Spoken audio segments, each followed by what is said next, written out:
भारत के ऐसे पात्र हैं जो मुझे बहुत प्रिय हैं, जिनका नाम है भीष्म पितामह। बहुत सुंदर, अद्भुत हैं भीष्म पितामह। जीवन चाहे कैसे भी जियो, पर अंतिम क्षण ऐसा होना चाहिए जैसा भीष्म पितामह का था। भीष्म पितामह ने अपनी इच्छा मृत्यु के वरदान को कितनी श्रेष्ठता से स्वीकार किया। आप सबको पता है ना कि भीष्म पितामह को इच्छा मृत्यु का वरदान था। जब तक उनकी इच्छा नहीं होगी तब तक प्राण नहीं त्यागेंगे भीष्म पितामह।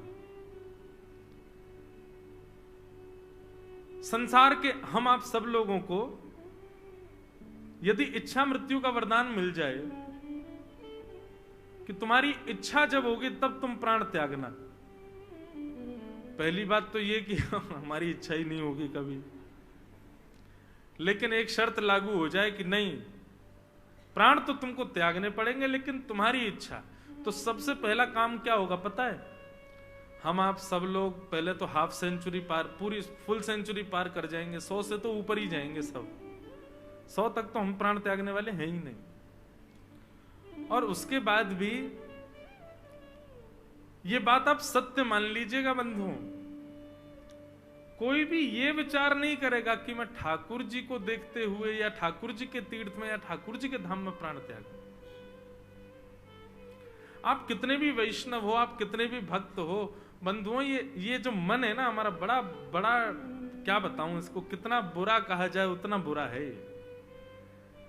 यदि कल कोई ज्योतिषाचार्य घोषणा कर दे कि भाई 9 जनवरी को ऐसी तिथि आ रही है, ऐसे नक्षत्र होने वाले हैं कि संसार का कोई भी व्यक्ति कितना भी बड़ा पाप कर ले उसको पाप नहीं लगेगा, क्या होगा बताओ? अगर कोई ज्योतिषी कह दे कि आगामी 9 जनवरी को ऐसी महाराज नक्षत्र आ रहे हैं आकाश में, ऐसे ग्रह नक्षत्र होने वाले हैं कि संसार का कोई भी व्यक्ति कितना भी बड़ा पाप कर ले उसको पाप नहीं लगेगा, बुरा नहीं मानिएगा। वैष्णव भी माला छोड़ देंगे अपनी, आज तो दिन है कर लो। ये हम लोग थोड़े बहुत बच रहे हैं ना, हम लोग नहीं कर रहे हैं वो इसलिए क्योंकि हम आध्यात्मिक हैं।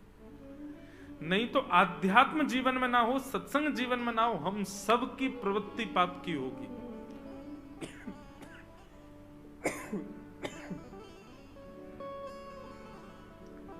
मानव का स्वभाव जन्य पाप है।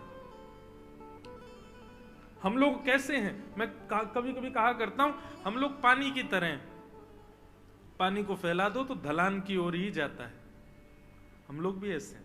हमको खुली छूट मिल जाए तो हम वहीं लुढ़केंगे जहां पर ढलान हो, जहां पे पाप हो रहे हो। पानी को ऊपर चढ़ाने के लिए तो मोटर लगानी पड़ती है।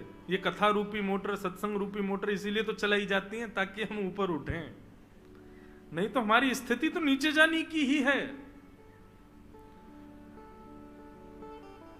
सही बताओ आप, अगर घोषणा हो जाए कि इस दिन पाप करने पर किसी को पाप नहीं लगेगा, क्या होगा? सब पाप करेंगे। महापापी तो जाने किस स्थिति में जाएंगे, लेकिन धर्मात्मा भी पाप करने भाग जाएंगे।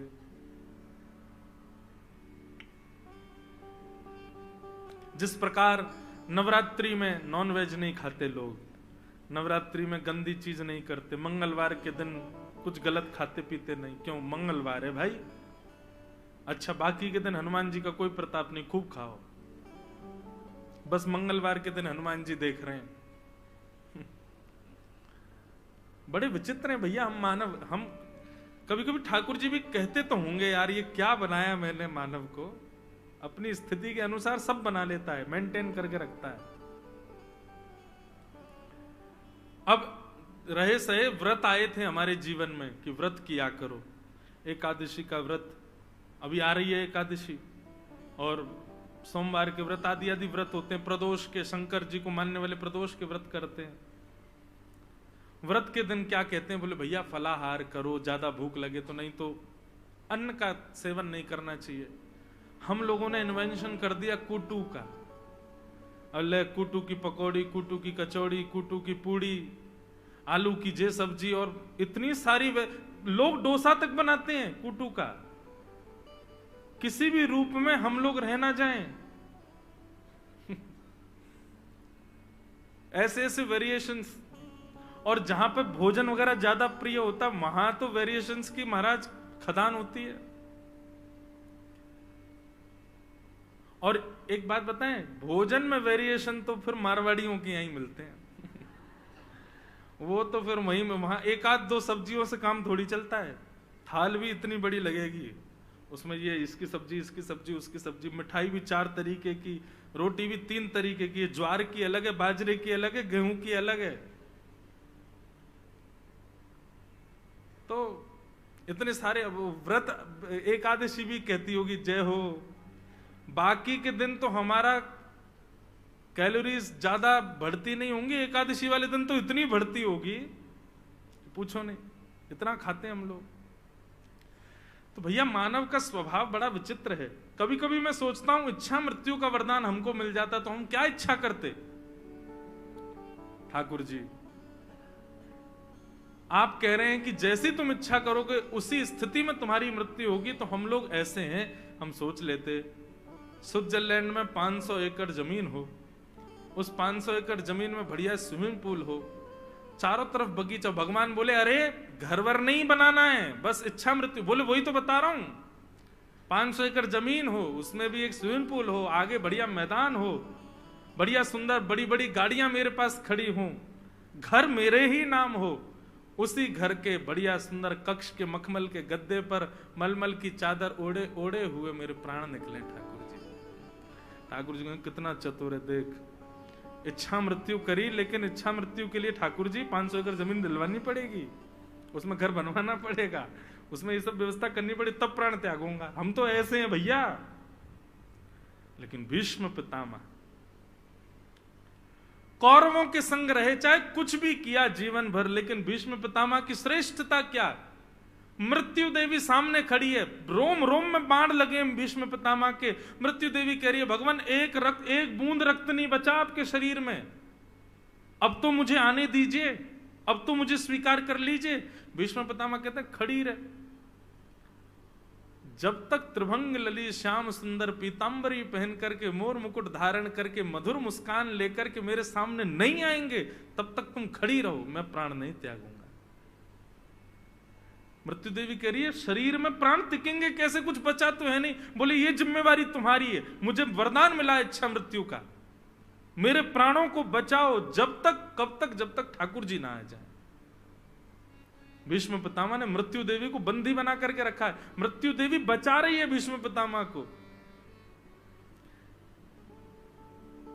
यहां ठाकुर जी द्वारिका जाने को जैसे तैयार हुए, मृत्यु देवी ने संदेश पहुंचवाया, बोले ठाकुर जी अभी मत जाओ, ये भीष्म पितामह को पहले दर्शन दो। सोचो पूरी कायनात हिला दी भीष्म पितामह ने, ठाकुर जी को आना ही पड़ेगा मेरे सामने, तभी प्राण त्यागूंगा।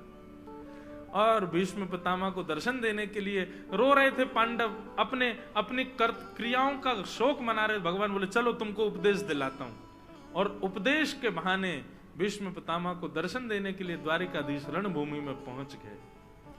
भीष्म पितामह बाणों की सैया पर लेटे हैं, तभी देखते हैं सुंदर चंदन की सुगंधी आ रही है, मोर पीछ लहरा रहा है, पीली पीतांबरी ओढ़े चमक रहे हैं श्याम सुंदर, द्वारिकाधीश उनकी तरफ बढ़े आ रहे हैं।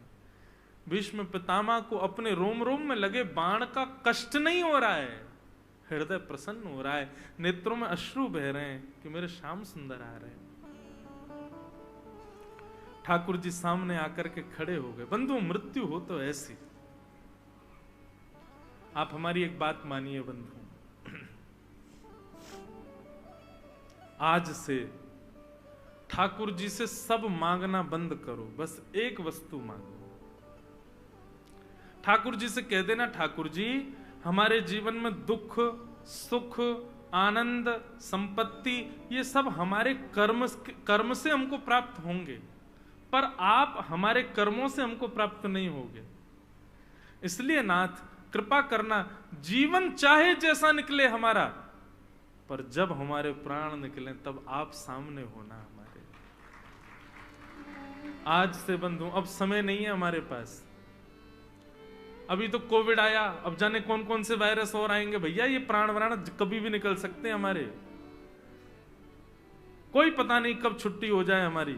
इसलिए आज से प्रार्थना करना प्रारंभ कर दो, भगवान अच्छा है आपने हमको पुत्र दिया, पुत्री दी, सुंदर पत्नी दी, सुंदर पति दिया, बहुत संपत्ति दे दी, जीवन में किसी को कष्ट दिए, किसी को सुख दिए, जो भी दो ठाकुर जी हमको सब स्वीकार है, हम सब सहेंगे जो आप दोगे। बस हमारी एक बात मान लीजिए, आप बस इतना कर देना, हमको 1 सेकंड चाहिए आपका।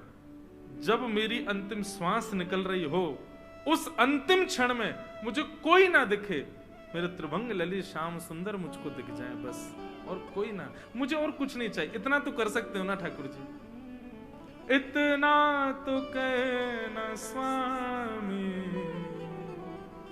जब प्राण तन से निकले।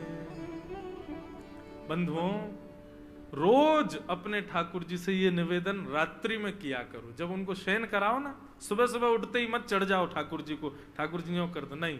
रात में जब सो रहे हो, माता पिता से कोई बात मनवानी हो बालक को, तो रात में जब बालक सो रहा हो, माता पिता सो रहे हो, तब वो जाता है चद्दर के भीतर हाथ डाल के पैर दबाता है। माँ कहती क्या बात है? नहीं नहीं कुछ नहीं। बोले आज बड़ी सेवा चल रही है तुझे, है सेवा कर रहा है?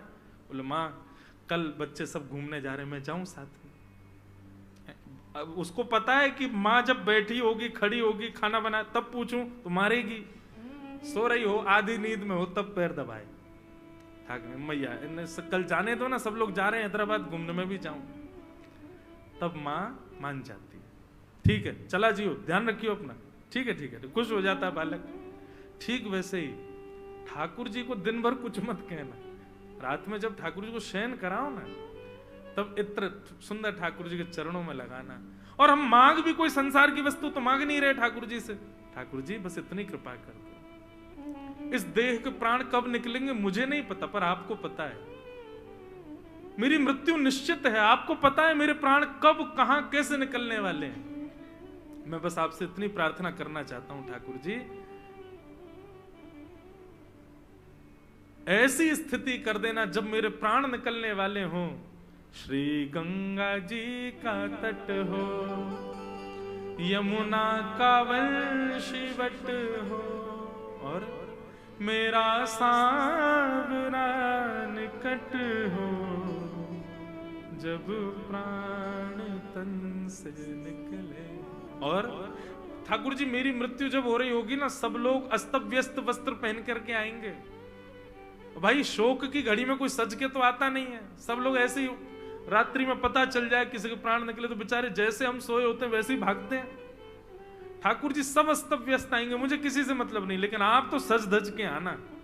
पीतांबरी कसी हो, मुखड़े पे एक हंसी हो, छवि मन में ये बसी हो, जब प्राण तन से निकले। उस समय जल्दी आना, नानाथ भूल जाना, श्री राधे को साथ लाना, जब प्राण तन से। बंधुओं, ये इच्छा मृत्यु केवल भीष्म पितामह को नहीं मिली है, मुझे भी मिली है, आपको भी मिली है। हम सबको इच्छा मृत्यु का वरदान है, परंतु हमने कभी मृत्यु की इच्छा की ही नहीं है, आज तक कभी विचार किया ही नहीं। मैं अपनी कथाओं में कहा करता हूं, व्यक्ति हर उस वस्तु के लिए प्री प्रिपेयर्ड हो जाता है जो उसको पता है, जो उसको नहीं पता है उसके लिए प्री प्रिपेयर्ड है। वो कॉलेज कहां से करेगा उसको नहीं पता, लेकिन वो पहले ही सोच लेता उस कॉलेज में पढ़ूंगा। उसको नहीं पता उसका ब्याह कहां किससे होगा, लेकिन वो पहले ही सोच लेता ऐसी कन्या होनी चाहिए या ऐसा पुरुष होना चाहिए जिससे मेरा ब्याह हो। उसको नहीं पता उसके बालक कैसे होंगे, नाम पहले ही सोच लेता है, ऐसा बेटा होगा तो ये नाम, बेटी होगी तो ये नाम। उसको नहीं पता बालक पढ़ने लिखने वाले होंगे, स्कूल पहले ही सोच लेगा वहां पढ़ाऊंगा। उसको नहीं पता उसका घर कहां होगा, पहले ही सोच लेता है घर ऐसा बनवाऊंगा, कभी बनवाऊंगा तो। लेकिन उसको पता है कि एक दिन उसको मर जाना है, उसके लिए कभी नहीं सोचता। हर उस बात के लिए चिंतन करता है व्यक्ति जो उसको पता नहीं है, पर जो उसको पता है उसके लिए कभी विचार नहीं करता। हमारी कई बात मानना।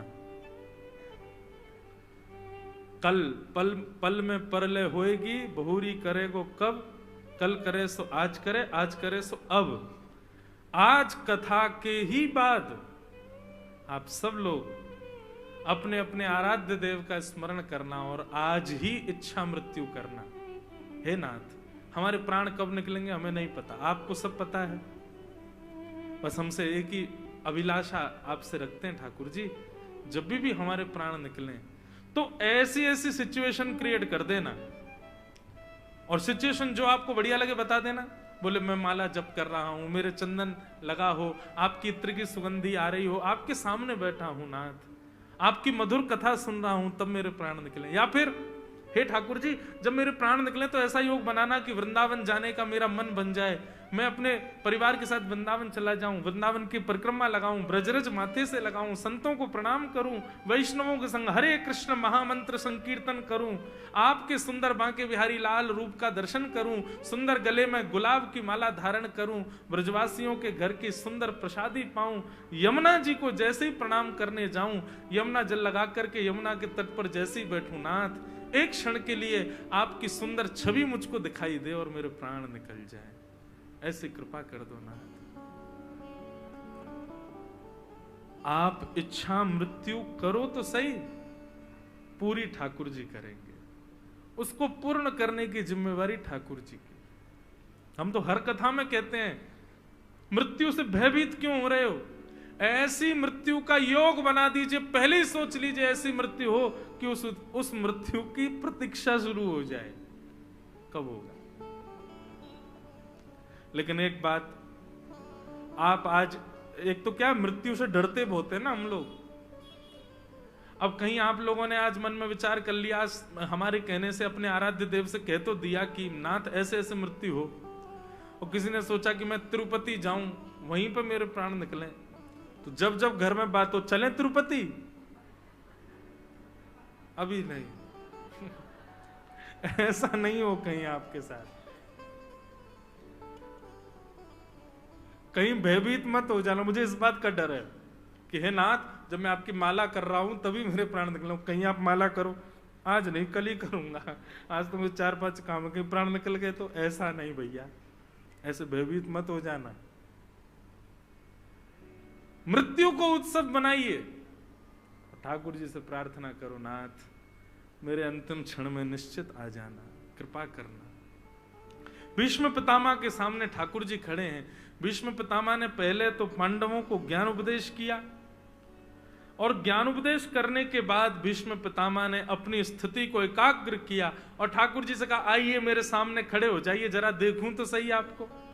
ठाकुर जी सामने आकर के जैसे ही खड़े हुए, भीष्म पितामह बोले अब जब तक मेरी श्वास रुक ना जाए खड़े रहिएगा सामने। ठाकुर जी बोले इच्छा मृत्यु का वरदान है, तुम सोच लो 10 साल तक मरना ही नहीं तो हम यहीं खड़े रहे। भीष्म पितामह बोले निश्चित 10 साल तक प्राण नहीं निकले, खड़े रहना यहीं पे। ठाकुर जी सामने खड़े। भीष्म पितामह बोले मुरझाया हुआ सा चेहरा नहीं देखना है मुझे आपका, प्रसन्न हासा रुड़लो चलो लसत, आपकी सुंदर दंतावली दिखनी चाहिए मुझे, सुंदर आपके कपोल चमकने चाहिए मेरे सामने, ये आपके कटाक्ष नेत्रों में सुंदर मधुरता का दर्शन होना चाहिए ठाकुर जी। अब भीष्म पितामह कह रहे हैं और ठाकुर जी वैसा भेष बना रहे हैं। और जैसे ही भीष्म पितामह के मन का भेष आया, भीष्म पितामह बोले बस भगवान अब मैं अपने प्राण त्याग दूंगा, उससे पहले एक स्तुति आपकी गाना चाहता हूं। इसी को भीष्म स्तुति कहते हैं, मुझे बहुत प्रिय है भीष्म स्तुति। भीष्म पितामह क्या कहते हैं, 2-4 श्लोक गा दें फिर उसकी व्याख्या करेंगे। इतिमते रूपकल्पिता वितृष्णा भगवत सात्वत तुंगवे विभुम्ने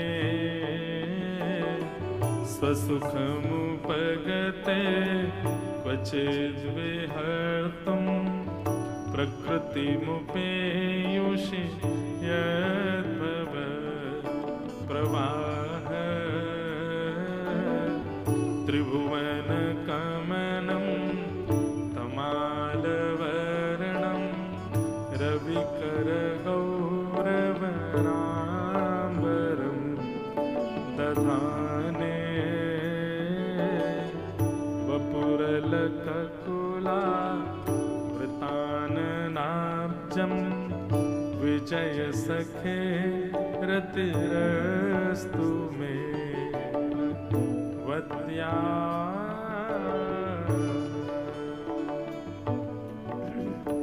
भीष्म पितामह ने भगवान की स्तुति गाई। क्या स्तुति गा रहे हैं भीष्म पितामह? ठाकुर जी से कह रहे हैं, ठाकुर जी इतिमति रूप कल्पिता तृष्णा भगवत सात्वत पुंगवे विभूमने।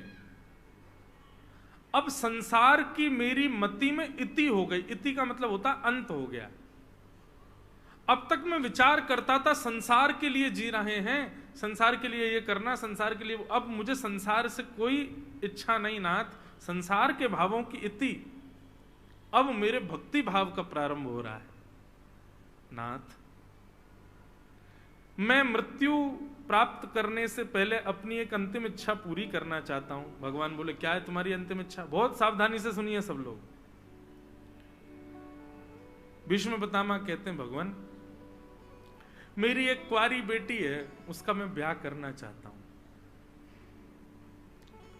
भगवान बोले, हो बाल ब्रह्मचारी भीष्म पितामह, तुम्हारा तो ब्याह भी नहीं हुआ है और तुम्हारी बेटी भी हो गई। कहां गुण खिला रहे थे? कहां है तुम्हारी बेटी? और ये तो बता दो, ये भीष्म पितामह, ये काका तो तुम हो, काकी कौन है हमारी? ये कहां से हुई है लाली आपको? अरे भैया देखो, महाभारत युद्ध में सब कहते रहते ब्रह्मचारी भीष्म पितामह, ब्रह्मचारी भीष्म पितामह। आज पता चली ये तो कोई ब्रह्मचर्य नहीं है। चलो भीष्म पितामह, हम किसी से नहीं कहेंगे, बताओ तुम्हारी बेटी कहां है, कौन है और उसका क्या करना है? उसका ब्याह करना है? ठीक है, हम कराएंगे, बताओ कैसे, क्या स्थिति है? भीष्म पितामह बोले, ज्यादा अपने मन में ख्वाब में कुछ भी मत सोचने लग जाइए। ठाकुर जी, बिना ब्याह के एक बेटी आपने पूरे विश्व को दे रखी है। बिना ब्याह के एक बेटी हम सबके पास है। भगवान बोले, कौन सी? बोले, मति, बुद्धि, हमारी बेटी है। भीष्म पितामह की बात सुनो, भगवान बड़े ऐसे, अच्छा इसकी बात कर रहे हो? बोले, हाँ। बोले, बेटी क्यों है? बोले, बेटी इसलिए क्योंकि बेटी का स्वभाव क्या होता है? अपनी इच्छा पिता से पूरी करवाना। पिताजी मुझे ये चाहिए, पिताजी वो चाहिए। पिता, मां का प्रेम बेटे से ज्यादा होता है, पिता का प्रेम बेटी से सहज होता है, ये निश्चित है। तो जितनी भी माताएं यहां बैठी हैं, उनकी मति उनका बेटा है और भाई लोगों की मति जो है वो उनकी बेटी है। Cross connection. तो भीष्म पितामह कहते हैं, मैं अपनी मति रूपी बेटी का ब्याह करना चाहता हूं। भगवान बोले, वाह, मतलब एक होती है सीधी बात, मैं आपको अपनी मति देना चाहता हूं, ऐसा नहीं कह रहे हैं भीष्म पितामह। भीष्म पितामह का लहजा देखो, भीष्म पितामह का तरीका देखो। हे ठाकुर जी, मैं अपनी मति आपको अर्पित करना चाहता हूं। देखो, चावल दाल तो सब बनाते हैं, सबको आता है, लेकिन उसमें वेरिएशन लाना, कोई माँ उसमें बढ़िया कुछ अलग करे। अब दाल तो दाल है, एक सी बनती है सब जगह, लेकिन कोई, अब आपके यहाँ की तो बड़ी विचित्र है, हमने पहली बार खाई। कल भैया लाए हमारे रसोईया बाबा, बोले, महाराज जी ये दाल है और ये खट्टा है। मैंने कहा, है इसका क्या मतलब? बोले, ये रसायन खट्टा जो है ये दाल में डालना है, मिलाना है, फिर खाना है। अच्छा, ये आप लोगों के लिए ऐसा लग रहा हो कि भाई हमारे यहाँ तो ऐसे खाते हैं, हमारे यहाँ नहीं खाते ऐसे। मैंने कहा, तो फिर इसमें क्या करना है? बोले कि इसको, रसायन को दाल में डालो, मिलाओ, फिर खाओ। मैंने कहा, तो जो बनाने वाले थे बनाते समय डाल देते इसको। बोले, नहीं, यहाँ का नियम है, अलग अलग करके खाते हैं। मैंने कहा, वाह भाई, तो वेरिएशन है ना। अब नॉर्मल दाल तो सब बनाते हैं, लेकिन उसमें वेरिएशन किया तो फिर खाने वाले को भी आश्चर्य हुआ कि कुछ तो अलग होगा। और निश्चित ही जब खाई तो वो अलग ही थी कुछ। वो मैंने बिना उसको डाले जब दाल खाई तो बड़ी खट्टी, उसको मिला के खाया तो थोड़ा स्वाद अलग सा आ रहा था। ठीक वैसे ही बंधुओं, भक्ति तो सब कर रहे हैं, लेकिन वेरिएशन देखते हैं ठाकुर जी। आपकी भक्ति में वेरिएशन कैसा है, नवीनपन, कुछ नवीन है कि नहीं।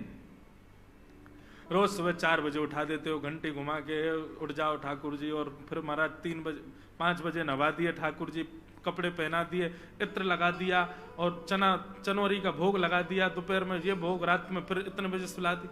ठाकुर जी भी बोर हो जाते होंगे, पूरे दिन एक सी करता रहता, कुछ नया तो करता नहीं।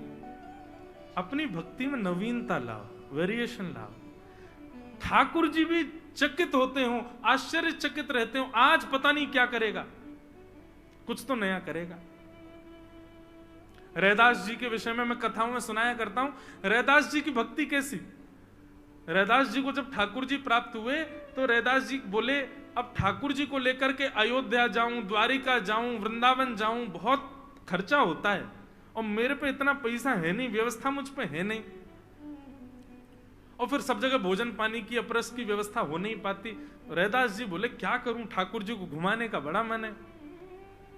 तो रैदास जी ने क्या किया, अपने घर के चारों ओर अंदर कागज में लिख लिख करके धामों के नाम, ये अयोध्या, श्रीरंगम, तिरुपति बालाजी, वृंदावन, ये जगन्नाथपुरी, ये द्वारिका धाम, ऐसे करके पर्चियों में लिख दिया।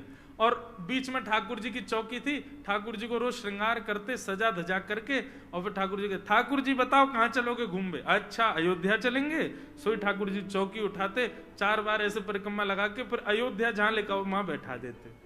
आहा, ठाकुर जी देखो कैसे सुंदर अयोध्या में श्री राम राजा सरकार विराज रहे हैं, संत महापुरुष अपने हाथ में सुंदर करताल लिए राम जी का मधुर कीर्तन कर रहे हैं, सरजू जी कितनी सुंदर बह रही हैं, कितना आनंद आ रहा है। ऐसे भाव से ठाकुर जी को तीर्थ ले जाते थे। आप कहेंगे महाराज जी ऐसे तो भाव से कुछ भी होगा, लेकिन नहीं, रैदास जी के भाव को स्वीकार करते थे। और उसका प्रमाण कब हुआ कि एक बार जेठ का महीना, भीषण गर्मी, और रैदास जी ने अपने ठाकुर जी को सजा धजा करके बोले, ठाकुर जी बड़ी गर्मी हो रही, चलो बद्रीनाथ चल रहे हैं। और जैसे ही ठाकुर जी की चौकी ले जाकर के बद्रीनाथ जहां लिखा था वहां रखी, तो रैदास जी के गांव में बर्फ गिरने लग गई। सब लोग सोचने लगे, भाई जेठ का महीना, ये बर्फ कैसे गिर रही है। तब जाकर के कुछ वैष्णवों ने बताया, बोले जरूर रैदास जी के ठाकुर जी बद्रीनाथ गए हैं, इसलिए बद्रीनाथ ही यहां आ गया।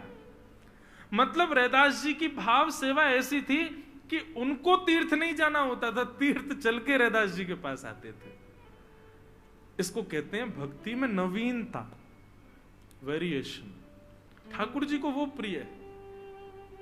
कुछ कुछ आधुनिक किया करो अपनी भक्ति में, एक सी मत करते रहा करो, कुछ थोड़ा नवीन किया करो। इसका मतलब यह नहीं है कि जगन्नाथ जी सीधे बैठे रहते हैं तो आज उल्टे बैठा दो, नवीनता हो गई, ठाकुर जी आज पैर ऊपर करके बैठो, ऐसा नहीं करना है। अपने भाव में नवीनता लाओ, भाव में नवीनता। भीष्म पितामह कह रहे हैं, ठाकुर जी मेरी मति रूपी बेटी के लिए आपसे अच्छा वर नहीं मिलेगा, मेरी मति रूपी बेटी के लिए आपसे अच्छा सुंदर दामाद नहीं मिलेगा। भगवान बोले, तुमको तो लगता है कि मैं तुम्हारी मति के लिए अच्छा वर हूं, पर हर पिता को चाहिए पहले बेटी से पूछे कि ये लड़का तुझे पसंद है कि नहीं। अपनी मति से पूछ तो लो, उसको हम प्रिय लगते हैं कि नहीं। अब तुम तो चाहते हो कि मति ठाकुर जी के पास जाए, लेकिन मति से तो पूछो कि उसको हम प्रिय हैं कि नहीं। भीष्म पितामह बहुत सुंदर तर्क देते हैं। भीष्म पितामह क्या कहते हैं, ठाकुर जी त्रिभुवन कमनम तमालवर्णम रविकर गौरवराम्बरम दधाने वपुरलककुला वृताननाब्जम विजय सखेरतिरस्तु मेन वद्य। भीष्म पितामह कह रहे हैं, ठाकुर जी आपके मुख से यह बात शोभा नहीं देती कि मैं अपनी बेटी से पूछूं कि आप उसको प्रिय हो कि नहीं। बोले क्यों? बोले आपका रूप कैसा है पता है, राक्षस भी मोहित हो जाते हैं आपके ऊपर। त्रिभुवन कमनम तमाल वर्णम रविकर गौर वराम वरम दधाने। ठाकुर जी कोई एकाध व्यक्ति की बात नहीं है, तीनों भुवन आपके ऊपर न्योछावर हैं। इतने सुंदर हो आप, इतने सुंदर हो नाथ, तीनों भुवन आपके ऊपर न्योछावर है। आहा, कैसे हैं ठाकुर जी? पाग टेढ़ी सिधरे वापे मोती लटकर डोले ब्रज जो में डोले श्री वृंदावन में झूम के राधा रमन पाग टेढ़ी सिधरे। बहुत सुंदर हो ठाकुर जी आप, जो एक बार देख ले आपका हो जाता है। उसमें भी ठाकुर जी का रूप सुंदर है ऐसा नहीं, ड्रेसिंग सेंस भी बहुत अच्छा है भगवान का। हाँ, और ये बात भीष्म पितामह कह रहे हैं, बोले कैसा आपका ड्रेसिंग सेंस? बोले त्रिभुवन कमनम तमाल वर्णम रविकर गौर वराम वरम दधाने। बोले आपने वस्त्र पहनने की भी आपकी युक्ति बड़ी बढ़िया है ठाकुर जी। बोले कैसे? आपका वर्ण कैसा है, आपका रंग कैसा है? बोले तमाल वृक्ष के जैसा आपका वर्ण है, कृष्ण वर्ण, थोड़े काले हो आप। और इस पर आप पहनते क्या हो? बोले रविकर गौर वराम वरम दधाने। लाइट कॉम्प्लेक्शन, डार्क कॉम्प्लेक्शन यदि बॉडी का है तो उस पर लाइट कपड़े खिलेंगे, और डार्क व्यक्ति डार्क ही पहन ले तो गायब हो जाएगा, दिखेगा ही नहीं बेचारा। ठाकुर जी कैसे? बोले पीतांबरी सबसे प्रिय है ठाकुर जी को, पीली पीतांबरी। हमने जो पहनी है ना, ये बगलबंदी, बगल में बांधते हैं इसको बोलते हैं श्वेतांबर। ये श्वेतंबर है। ठाकुर जी क्या पहनते हैं? पीतांबर, पीतांबर पहनते हैं। क्यों? क्योंकि ठाकुर जी को लगता है हमारा कॉम्प्लेक्शन डार्क है, तो इस पर लाइट कपड़े पहने तो खिलेंगे, अच्छे लगेंगे। भीष्म पितामह यहां वर्णन कर रहे हैं स्तुति में कि नाथ, एक तो आप सुंदर, ऊपर से आपका जो वस्त्र पहनने का जो आपका ढंग है ना, जो चैन है ना, वो भी मधुर है ठाकुर जी। आप बहुत सुंदर वस्त्र पहनते हैं। मेरी बेटी को तो आप बहुत प्रिय हो, मेरी बेटी आपसे ब्याह निश्चित करेगी, बस ठाकुर जी आप हां कर दो। अभी विनय पत्रिका नहीं है मेरे पास, कल सुनाऊंगा। एक पद है विनय पत्रिका में गोस्वामी तुलसीदास जी महाराज का, वो इसी भाव को परिलक्षित करता है। भीष्म पितामह ने ठाकुर जी के आगे ऑफर किया है अपनी मति को, लेकिन अब क्या कह रहे हैं कि आप स्वीकार करो मेरी मति को। मतलब वो विनय पत्रिका अभी होती तो मैं सुना था, गोस्वामी तुलसीदास जी का उसमें पद है। उस पद में गोस्वामी जी क्या कहते हैं? ठाकुर जी आपने हम पर बहुत बड़ी कृपा करी है, पर एक कृपा और करो। बोले कैसे कृपा करें? तो गोस्वामी तुलसीदास जी कहते हैं, बोले मन है मछली, मन है मछली, और ये मछली संसार के विषय भोगी रूपी तालाब में तैर रही है। ठाकुर जी बोले अच्छा, मन रूपी मछली विषय भोग रूपी तालाब में तैर रही है, हम ठाकुर जी बस आपसे एक कामना करते हैं। बोले क्या? बोले मछली पकड़ने वाले बनकर के आप आ जाओ, और सुंदर अपनी कृपा रूपी डंडी लंबी करके उस पर कांटा धागे में डाल करके आप कांटे को विषय रूपी तालाब में फेंक करके और बैठे रहो, प्रतीक्षा करो। बोले कब तक प्रतीक्षा करूं? बोले जब तक मैं आके उस कांटे से चिपक ना जाऊं, उसमें मेरा मुख गड़ ना जाए, तब तक प्रतीक्षा करो। जैसे ही कांटे में आके मेरा मुख लग जाए, तुरंत कांटा खींच लेना, मुझको अपनी शरण में ले लेना। भगवान बोले वाह कितने चतुर हो गोस्वामी जी आप, मतलब विषय में पड़े हो तुम, आए हम, कांटा डालें हम, और उसके बाद ही प्रतीक्षा करें हम। कांटा डाल के रखो, किसी दिन आके मैं टकरा जाऊं तो मुझे खींच लेना।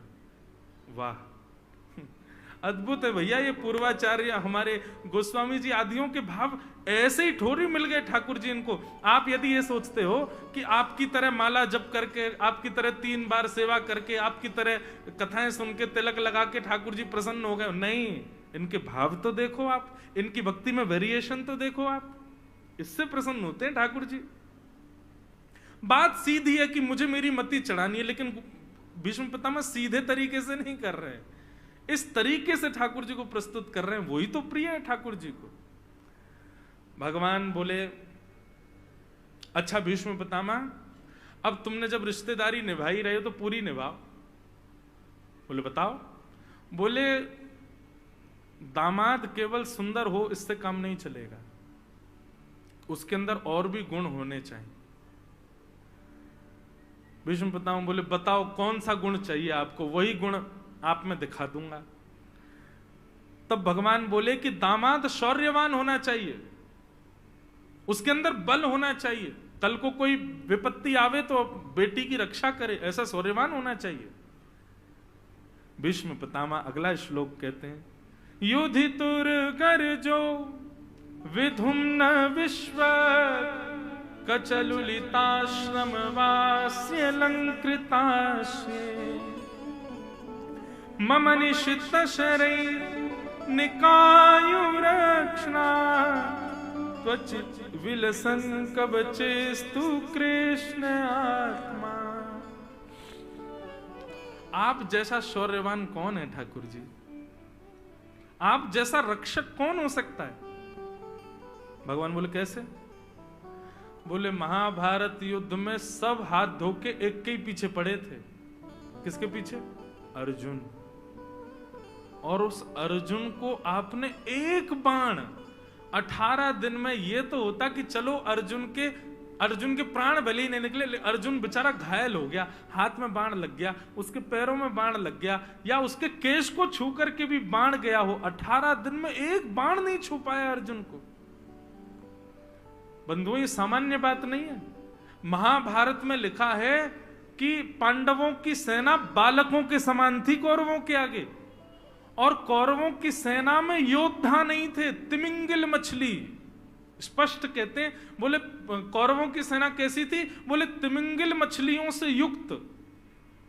तिमिंगिल मछली किसको कहते हैं? एक तिमिंग नाम का पक्षी होता है, वो आकाश में उड़ता हुआ जंगल में जाता है, और जंगल में से 2 हाथी, एक नहीं 2 हाथियों को अपने पंजे में लेकर के आकाश में उड़ जाता है। सोचो 2 हाथियों को लेकर उड़ता होगा पक्षी कितना बड़ा होगा। और वो पक्षी हाथियों को लेकर के जब आकाश में उड़ता हुआ समुद्र की तरफ जाता है, तो एक मछली श्वास लेने के लिए मुंह बाहर निकालती है और हाथी सहित उस पक्षी को निगल जाती है। वो है तिमिंगिल मछली। महाभारत के योद्धाओं का वेदव्यास जी जब उनका बखान करते हैं कि ये योद्धा कैसा है, तो कहते हैं कौरवों की सेना में तिमिंगिल मछली की बाढ़ थी।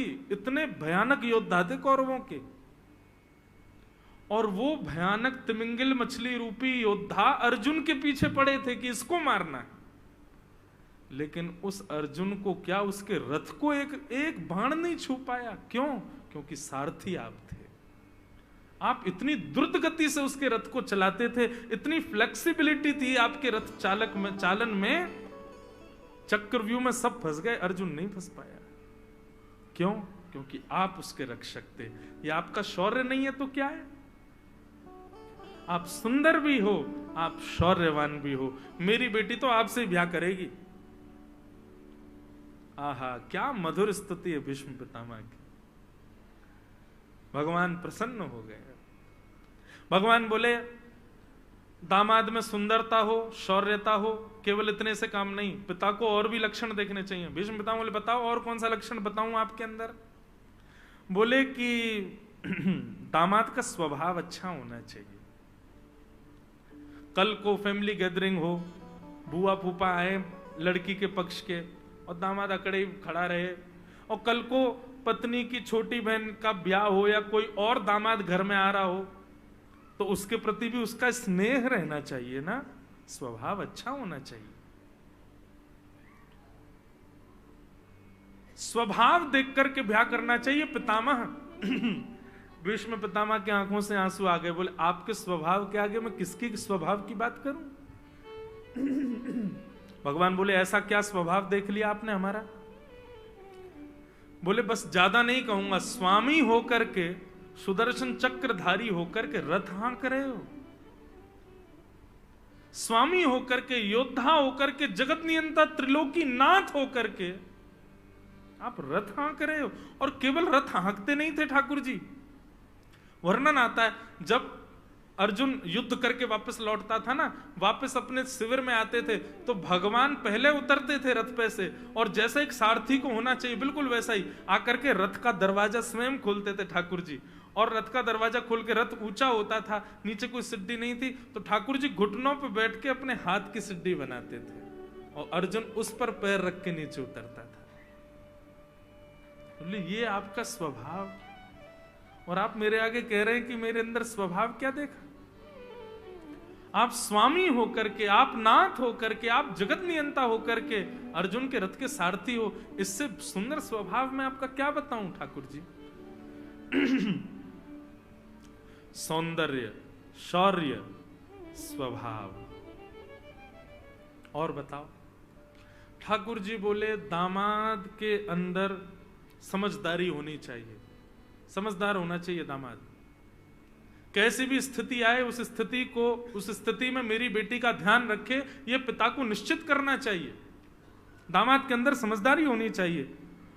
तब भीष्म पितामह कहते हैं आपसे ज्यादा समझदार कौन होगा? व्यवहित प्रतना मुखम निरीक्ष स्वजन बधा द्विमुख से दोष बुद्ध्या। अर्जुन ने तो अपने धनुष बाण छोड़ दिए थे रथ युद्ध करने से पहले ही। अर्जुन ने आपको मना कर दिया था कि मैं युद्ध नहीं कर पाऊंगा, मैं अपनों को नहीं मार सकता। लेकिन पता नहीं आपने उसको क्या सुनाया, 18 अध्याय क्या सुनाए आपने कि वो अर्जुन गांडीव धनुषधारी खड़ा होकर के पूरी तिमिंगल मछलियों को निकल गया। ये आपकी समझदारी नहीं है तो क्या है? आपकी बुद्धि नहीं है तो क्या है? आपने ऐसा ज्ञान दिया अर्जुन का कि उसका मोह नष्ट हो गया और महाभारत का युद्ध जीत गया वो।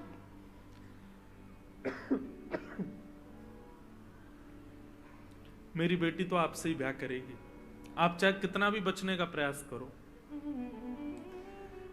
भीष्म पितामह के भाव से ठाकुर जी रीझ गए और अंत में भगवान भी मान गए। भीष्म पितामह से ठाकुर जी ने कहा, भीष्म तुम इतने बड़े भक्त हो मेरे, इतना प्रेम करते हो मुझसे, तो मुझे एक प्रश्न का उत्तर दो। भीष्म पितामह बोले कहिए। बोले तुम जब इतने ही मेरे प्रेमी थे तो तुमको कौरवों का पक्ष नहीं लेना चाहिए था। इन कौरवों ने मेरी बहन को निर्वस्त्र करने का प्रयास किया, इन कौरवों ने पांडवों के साथ बहुत गलत किया। भीष्म पितामह ऐसे कौरवों का संग क्यों किया आपने? आप पांडवों के संग आ सकते थे और मैं आपको वचन देता हूं यदि आप पांडवों के संग आते ना तो मैं अर्जुन का सारथी नहीं आपका सारथी बनता। आपका प्रेम इतना है मुझसे, पर आपने कौरवों के पक्ष को क्यों चुना? भीष्म पितामह का उत्तर सुनकर के ठाकुर जी के नेत्र सजल हो गए। भीष्म पितामह कहते हैं भगवान दाईं तरफ खड़े होकर के आप नहीं दिखते, बाईं तरफ खड़े होकर के आप नहीं दिखते, और मेरे सारथी बन जाते तो भी आपकी कमर मुझको दिखती, मुख तो दिखता ही नहीं। साक्षात दर्शन करने के लिए तो सामने ही खड़ा होना पड़ता है। आपका प्रत्यक्ष दर्शन मैं कर सकूं इसके लिए मैं कौरवों की तरफ, ताकि आप प्रत्यक्ष मुझे दिखते रहो। मुझसे एक एक क्षण के बारे में पूछ लीजिए। भागवत में भीष्म स्तुति में भीष्म पितामह ने वर्णन भी किया है। भीष्म पितामह कहते हैं युदितुर गर्जो विधुम्न विश्व कचलुलित श्रमवार्य अलंकृताश्य। ठाकुर जी मैंने आपका एक ऐसा रूप देखा जो किसी ने नहीं देखा था। बोले कैसा रूप? बोले जब आप हाथ में घोड़ों की रस्सी पकड़ करके और हाँकते थे घोड़ों को, पीछे अर्जुन बैठ करके और बिल्कुल राजा बन करके चलता था, तब घोड़ों को जब आप हाँकते थे और आप अपनी भ्रगुटी टेढ़ी करके पूरे युद्ध मैदान को ऐसे देखते थे, अब इतनी चपलता आपके नेत्रों में होती थी, एक एक क्षण में आपकी नजर बदलती थी, कब कहां से कौन योद्धा अर्जुन की ओर आ रहा है, तुरंत आप रथ को दौड़ाते थे। उस बीच आपके प्रश्वेत के बिंदु आपके मुखमंडल पर आ जाते थे, पसीने से आपका मुख आच्छादित हो जाता था, और उस समय सामने 10 घोड़े जो जिनको आप हाँक रहे थे, उनके चरणों से उठने वाली धूल जब आती थी, वो आपके मुखमंडल को आकर के स्पर्श करती थी, आप अपनी नाक पोंछते थे, कभी आप अपने घुंघराले केशों को पीछे करते थे। ऐसी स्थिति में मैंने आपको देखा, और यही दर्शन करने के लिए मैं कौरवों के पक्ष में था।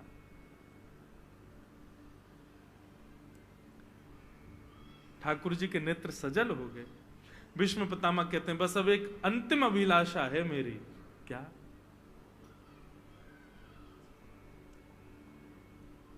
भीष्म पितामह कहते हैं, नाथ, कृतमनुकृतवत्य उन्मदान्धः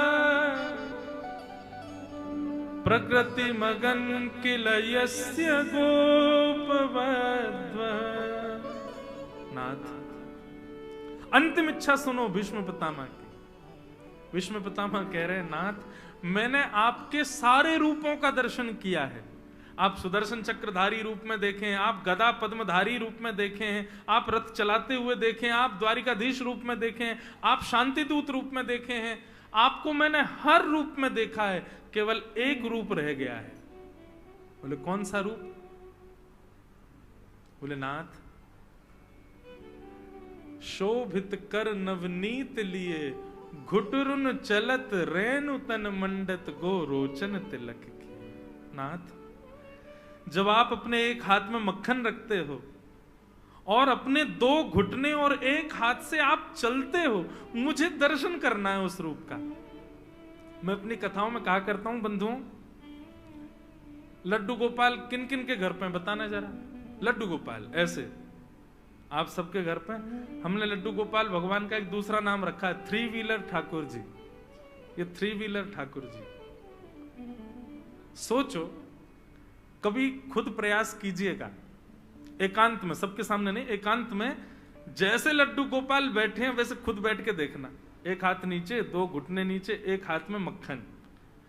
अब आप चल के दिखाओ कैसे चलोगे। कभी सोचा है? मैं तो लड्डू गोपाल गोद में यही सोचता हूं, तुम चलते कैसे हो यार। कभी कोशिश करना, 2 घुटने और एक हाथ से चल के देखना, आप चल नहीं पाओगे, और चलोगे भी तो इस हाथ को ऐसे नहीं रख पाओगे, ये नीचे टेकना ही पड़ेगा, और ये टेके बिना चलोगे तो निश्चित है कि आप इधर की तरफ लुढ़कोगे जरूर। इसलिए लड्डू गोपाल जी लुढ़के ठाकुर हो रहे हैं, लुढ़कते जरूर हैं, सबके लुढ़कते हैं। सूरदास जी ने तो पद लिखा है, शोभित कर नवनीत लिए घुटरुन चलत। बोले हाथ में नवनीत यानी मक्खन लेकर के जब आप घुटमुन चलते हो ठाकुर जी, तो आप बार बार लुढ़कते हो, और जैसे ही आप लुढ़कते हो तो पूरी ब्रजरज आकर के आपके मुखमंडल से लग जाती है। अब आप मन में लेकिन मक्खन को बचाते हो, इसमें धूल ना लगे।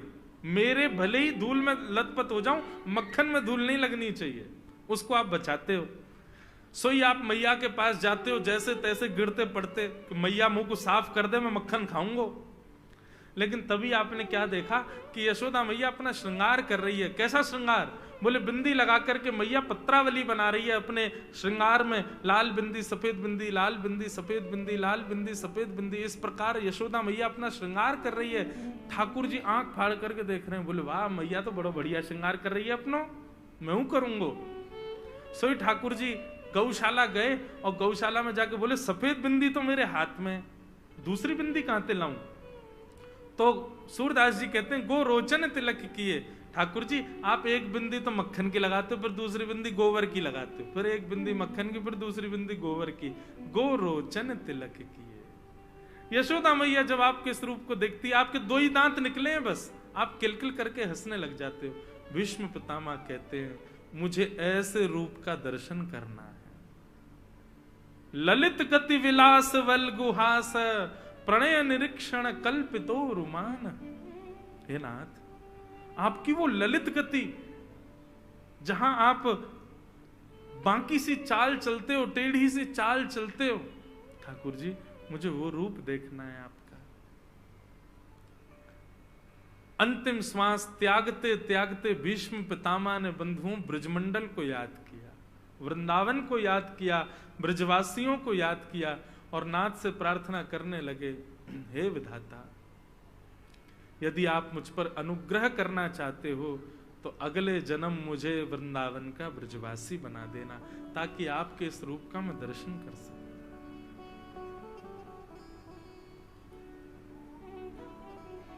बहुत सुंदर भाव है बंधुओं के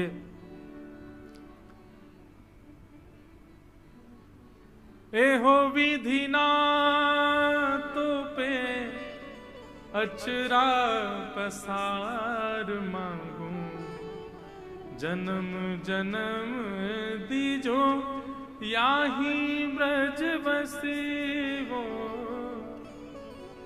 एहो विधि ना तो पे अचरा पसार मांगू, जन्म जन्म दीजो याही ब्रज बसे वो। हे विधाता, आपसे बस यही प्रार्थना है कि हमारे सत्कर्मों से यदि आप प्रसन्न हो, हमारे भजन से यदि आप प्रसन्न हो, तो हमें अगला जन्म ब्रज भूमि में देना, वृंदावन में देना नाथ, ऐसी कृपा हमारे ऊपर कर देना। भीष्म पितामह ने वृंदावन को याद किया। बंधुओं, कल आप लोगों ने एक पद गाया था ना हमारे साथ, उसमें प्रारंभ में हम क्या कहते हैं, श्यामा हृदय कमल सो प्रगट्यो और श्याम हृदय को भाई। इसका मतलब क्या है? किशोरी हमारे वृंदावन के रचयिता ब्रह्मा नहीं है, हमारे वृंदावन के रचयिता विश्वकर्मा नहीं है, हमारे वृंदावन के रचयिता ठाकुर जी भी नहीं है। हमारे वृंदावन के रचयिता तो श्री किशोरी जी, राधा रानी ने बनाया है वृंदावन को। वृंदावन का एक एक कण, वृंदावन का वृक्ष, वृंदावन के मानव, वृंदावन के जीव जंतु, हर किसी को श्री जी निर्माण करती हैं। इसलिए ब्रजवासी श्रेष्ठ है, इसलिए ब्रजवासी अनन्य है। ऐसे ब्रज वृंदावन धाम, उसका मुझे पुनश्च अगले जन्म में प्राप्त हो, ऐसी कृपा मुझ पर करना। भीष्म पितामह ने भगवान की स्तुति गाई और स्तुति गाते हुए उत्तरायण का समय हुआ, मकर संक्रांति, जैसे ही सूर्य उत्तरायण के हुए, भीष्म पितामह के तन से एक सुंदर दिव्य ज्योति प्रकट हुई और प्रकट होकर के ठाकुर जी के श्री अंग में जाकर के विलीन हो गई।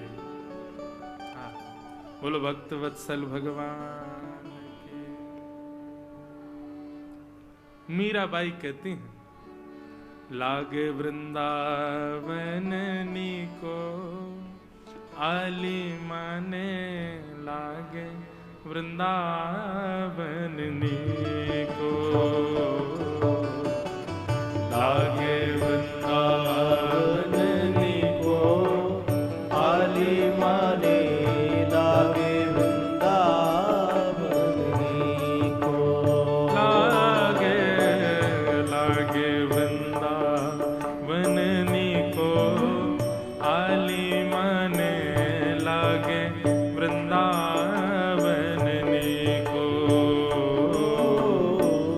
लागे वृंदावन नीको आली माने, लागे वृंदावन नीको,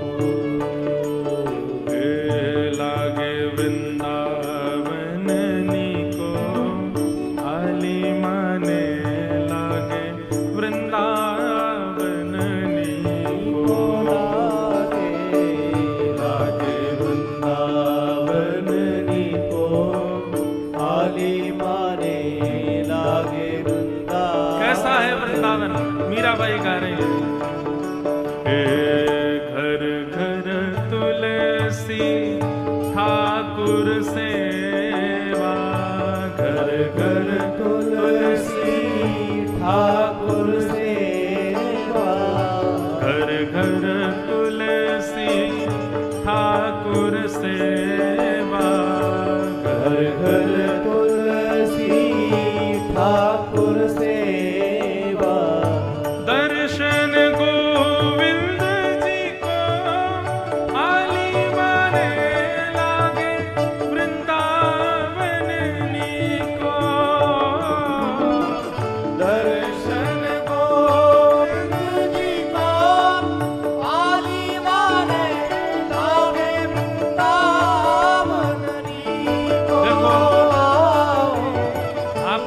बजाते तो हो लेकिन ताली नहीं बजाते। और बजाते पता कैसे?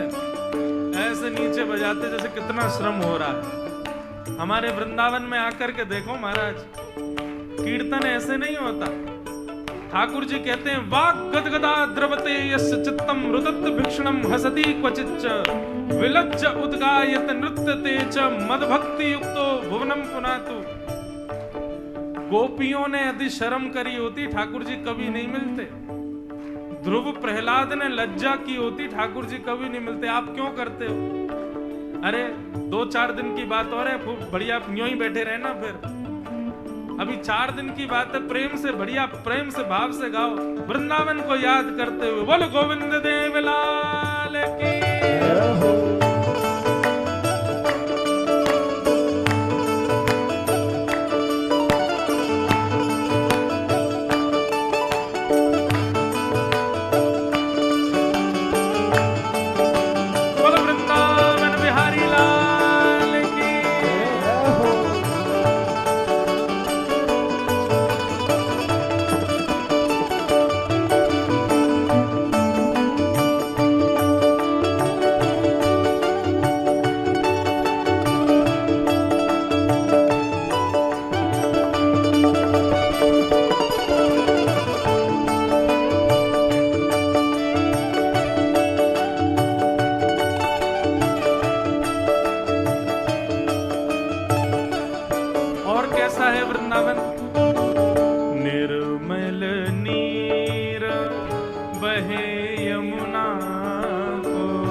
गौरस से जितना प्रेम ब्रजवासी करते हैं उतना प्रेम कोई नहीं करता।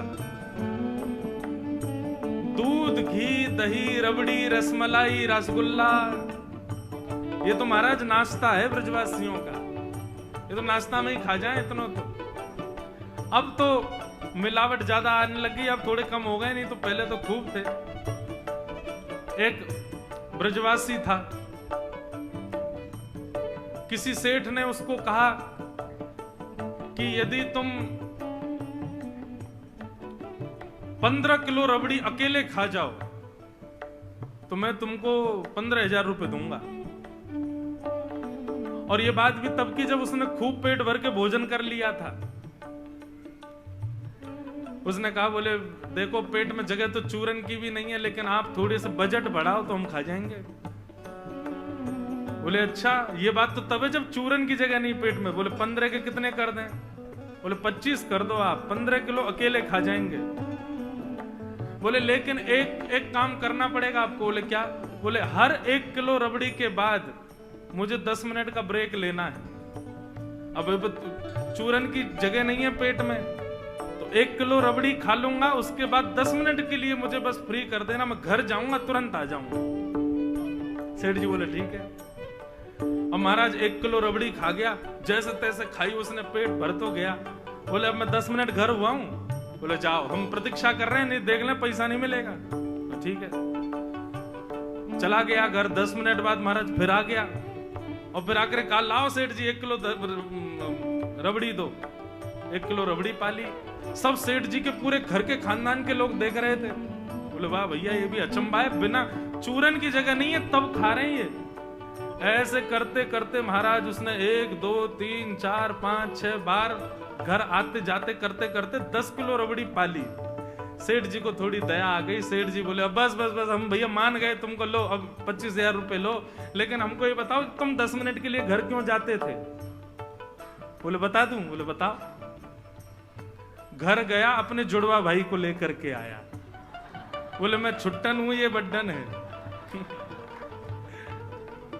बोले पहले मैं जाता था खा करके, मैं जाके पौड़ जाता था और पौड़ करके बढ़िया सुंदर कोई हींग विंग की गोली खा लेता था। बोले तू जब तक खा के आएगा आधा पौना घंटा हो जाएगा, मेरी पच जाएगी, फिर मैं चला जाऊंगा।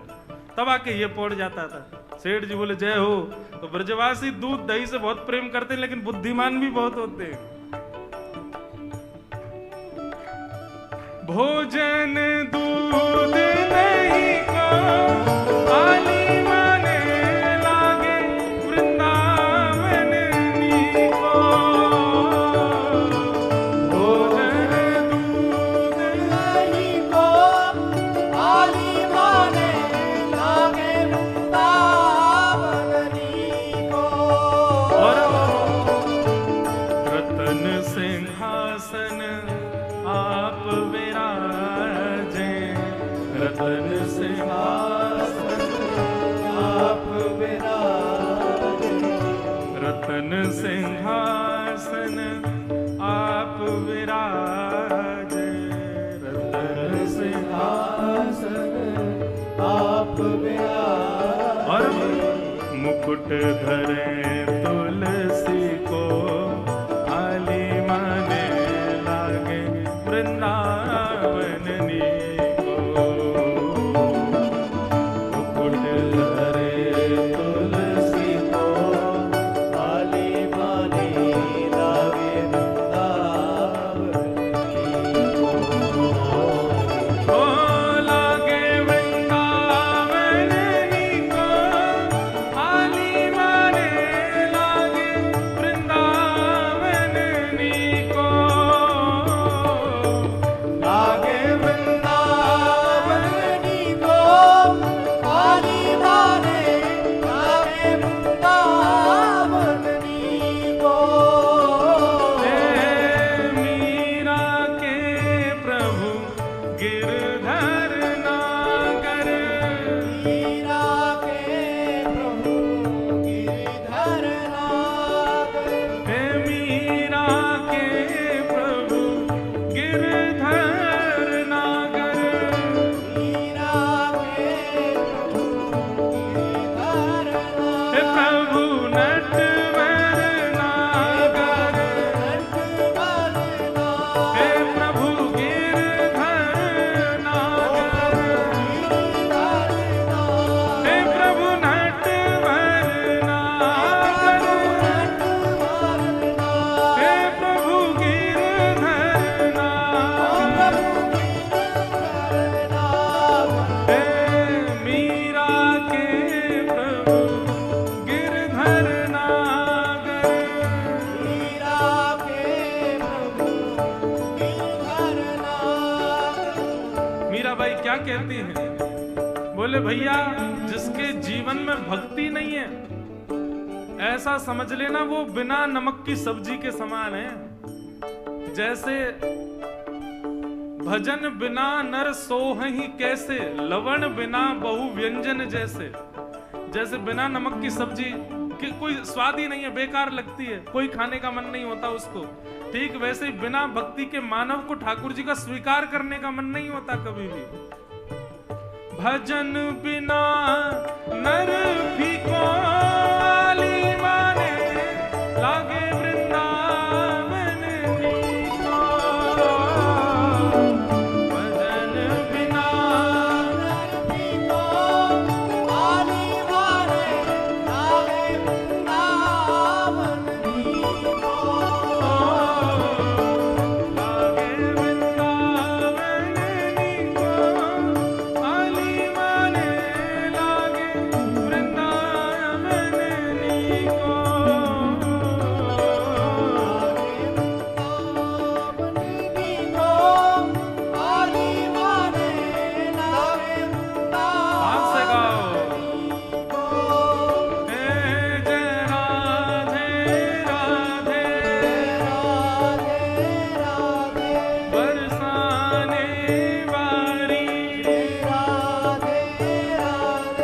भगतन की प्यारी राधे राधे वृषभानु दुलारी राधे राधे श्री कृष्ण प्यारी राधे राधे जग की उजियारी राधे राधे वृंदावन वारी राधे राधे जय जय राधे राधे राधे राधे राधे राधे जय जय राधे राधे राधे राधे राधे जय जय राधे राधे राधे राधे राधे जय जय राधे राधे राधे राधे राधे बोलो वृंदावन धाम की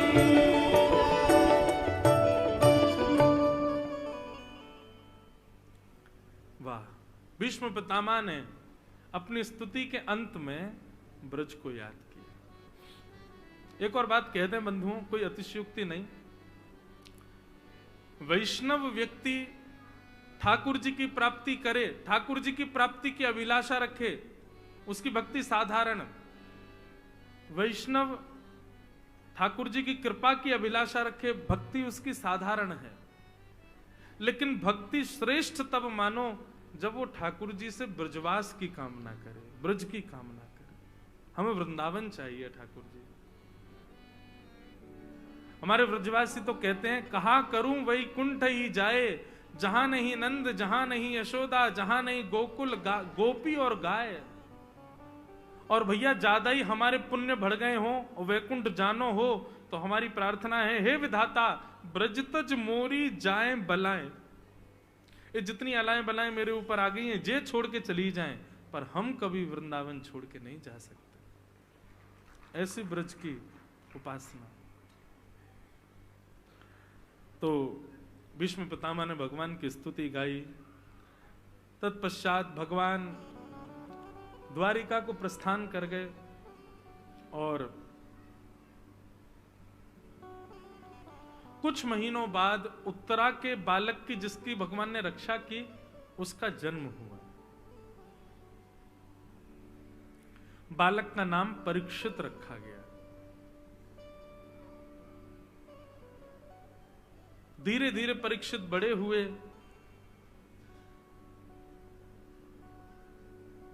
अर्जुन ने आकर के समस्त पांडवों को बताया कि भगवान कृष्ण अपनी लीला पूरी करके स्वधाम चले गए। अपनी लीला विश्राम करके ठाकुर जी वैकुंठ को प्रस्थान कर गए। ये समाचार जैसे पांडवों को पता चला, पांडवों ने विचार किया, जिनकी कृपा से हम इंद्रप्रस्थ की गद्दी पर बैठे हैं, जब वे ही अपना लीला पूरी करके चले गए तो हम यहां कैसे रह सकते हैं। और पांडवों ने परीक्षित को राज्य गद्दी पर बिठा दिया और स्वयं चले गए स्वर्गारोहण को वन में। परीक्षित ब्राह्मणों के नेतृत्व में रहकर के धीरे धीरे बड़े हुए। परीक्षित अब राजा है। परीक्षित का राज्यकाल बहुत अच्छा था बंधुओं। ऐसा कहते हैं परीक्षित के राज शासन में तहखाने, जेल बंद पड़े थे, कोई था ही नहीं उनमें, जंग लग गई थी। परीक्षित के राज्यकाल में, और केवल भारत की बात नहीं है, एक छत्र सम्राट थे परीक्षित पूरी पृथ्वी के।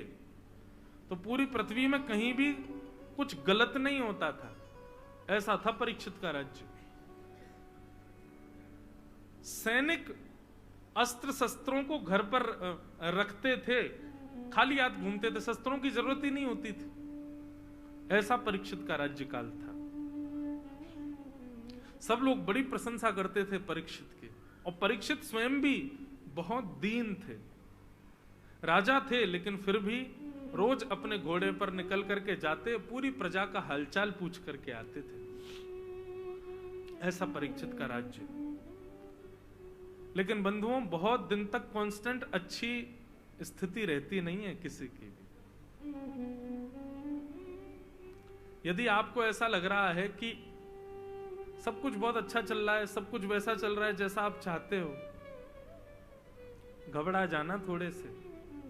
क्योंकि हमेशा नहीं रहने वाला है। जो मिला है वह हमेशा पास रह सकता नहीं, कब बिछुड़ जाए ये कोई राज कह सकता नहीं। जिंदगानी का खिला मधुवन किसी का है दिया, मैं नहीं मेरा नहीं यह तन किसी का है दिया।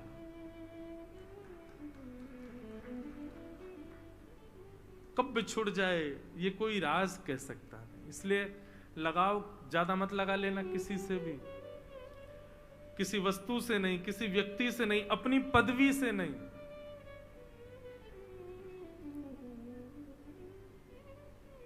सदा तैयार रहिए, कैसी भी स्थिति कभी भी आ सकती है, क्योंकि कांस्टेंट कुछ नहीं रह पाएगा आपके पास। निश्चित है चींटी ऊंचाई पर चढ़ रही है तो गिरने के लिए ही चढ़ रही है, गिरेगी एक दिन तो फिसलेगी।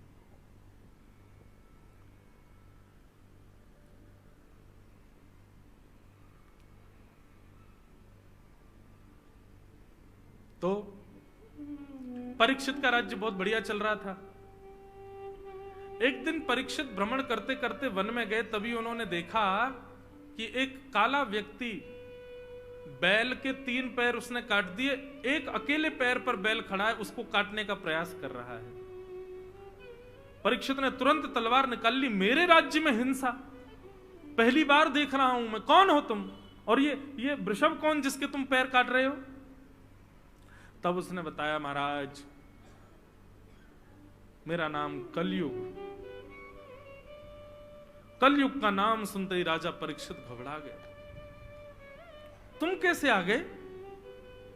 बोले महाराज जिस दिन भगवान अपनी लीला पूरी करके गए उसी दिन आ गया था मैं तो।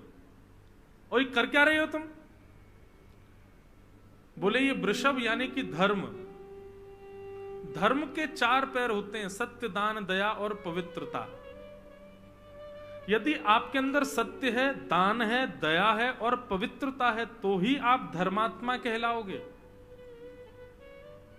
इनमें से एक भी वस्तु यदि आपके भीतर नहीं है तो आप धार्मिक नहीं कहला सकते अपने आप को। धर्म के 4 स्वरूप हैं, कौन कौन से? सत्य, दान, दया और पवित्रता। यदि इन चारों में से एक भी आपके पास है तो आप धार्मिक हो। आप सत्य बोलते हो, आप धार्मिक हो। लेकिन सत्य भी कहां कैसे बोलना चाहिए ये भी विचार की बात है। वो विचारशील होगे तब धार्मिक कहलाओगे। सत्य, दान, अगर आपके अंदर दान की स्थिति है तो भी आप धार्मिक हो। लेकिन दान भी कब, कहां, किसको करना चाहिए ये भी सद्बुद्धि होनी चाहिए। ऐसी किसी को भी नहीं देने दें। शास्त्र आज्ञा करते हैं कुपात्र दानाच्च भवेत् दरिद्रम। एक कुपात्र को दान देने से आप दरिद्र हो जाओगे। इसलिए दान भी सोच समझ के करना चाहिए। तो सत्यवान हो तो धार्मिक हो, दानवान हो तो धार्मिक हो। सत्य, दान, और तीसरा आता है दया। आपके अंदर दयाशीलता है तो आप धार्मिक हो। और अंतिम आता है पवित्रता। पवित्रता को लोग समझते हैं 2 समय नहाने वाला व्यक्ति पवित्र कहलाता है। नहीं, शरीर से पवित्र नहीं, विचारों से पवित्र, बुद्धि से पवित्र, विचारों से पवित्र होना ज्यादा जरूरी है। 3 बार नहा लो, इससे तो क्या फायदा, विचार में गंदगी भरी पड़ी है। तो विचारों से पवित्र तो आप धार्मिक हो। इस प्रकार ये 4 लक्षण हैं धार्मिक व्यक्ति के। लेकिन कलयुग में बंधुओं 3 पैर कटे हुए हैं धर्म के, दान, दया और पवित्रता। इसका मतलब क्या है?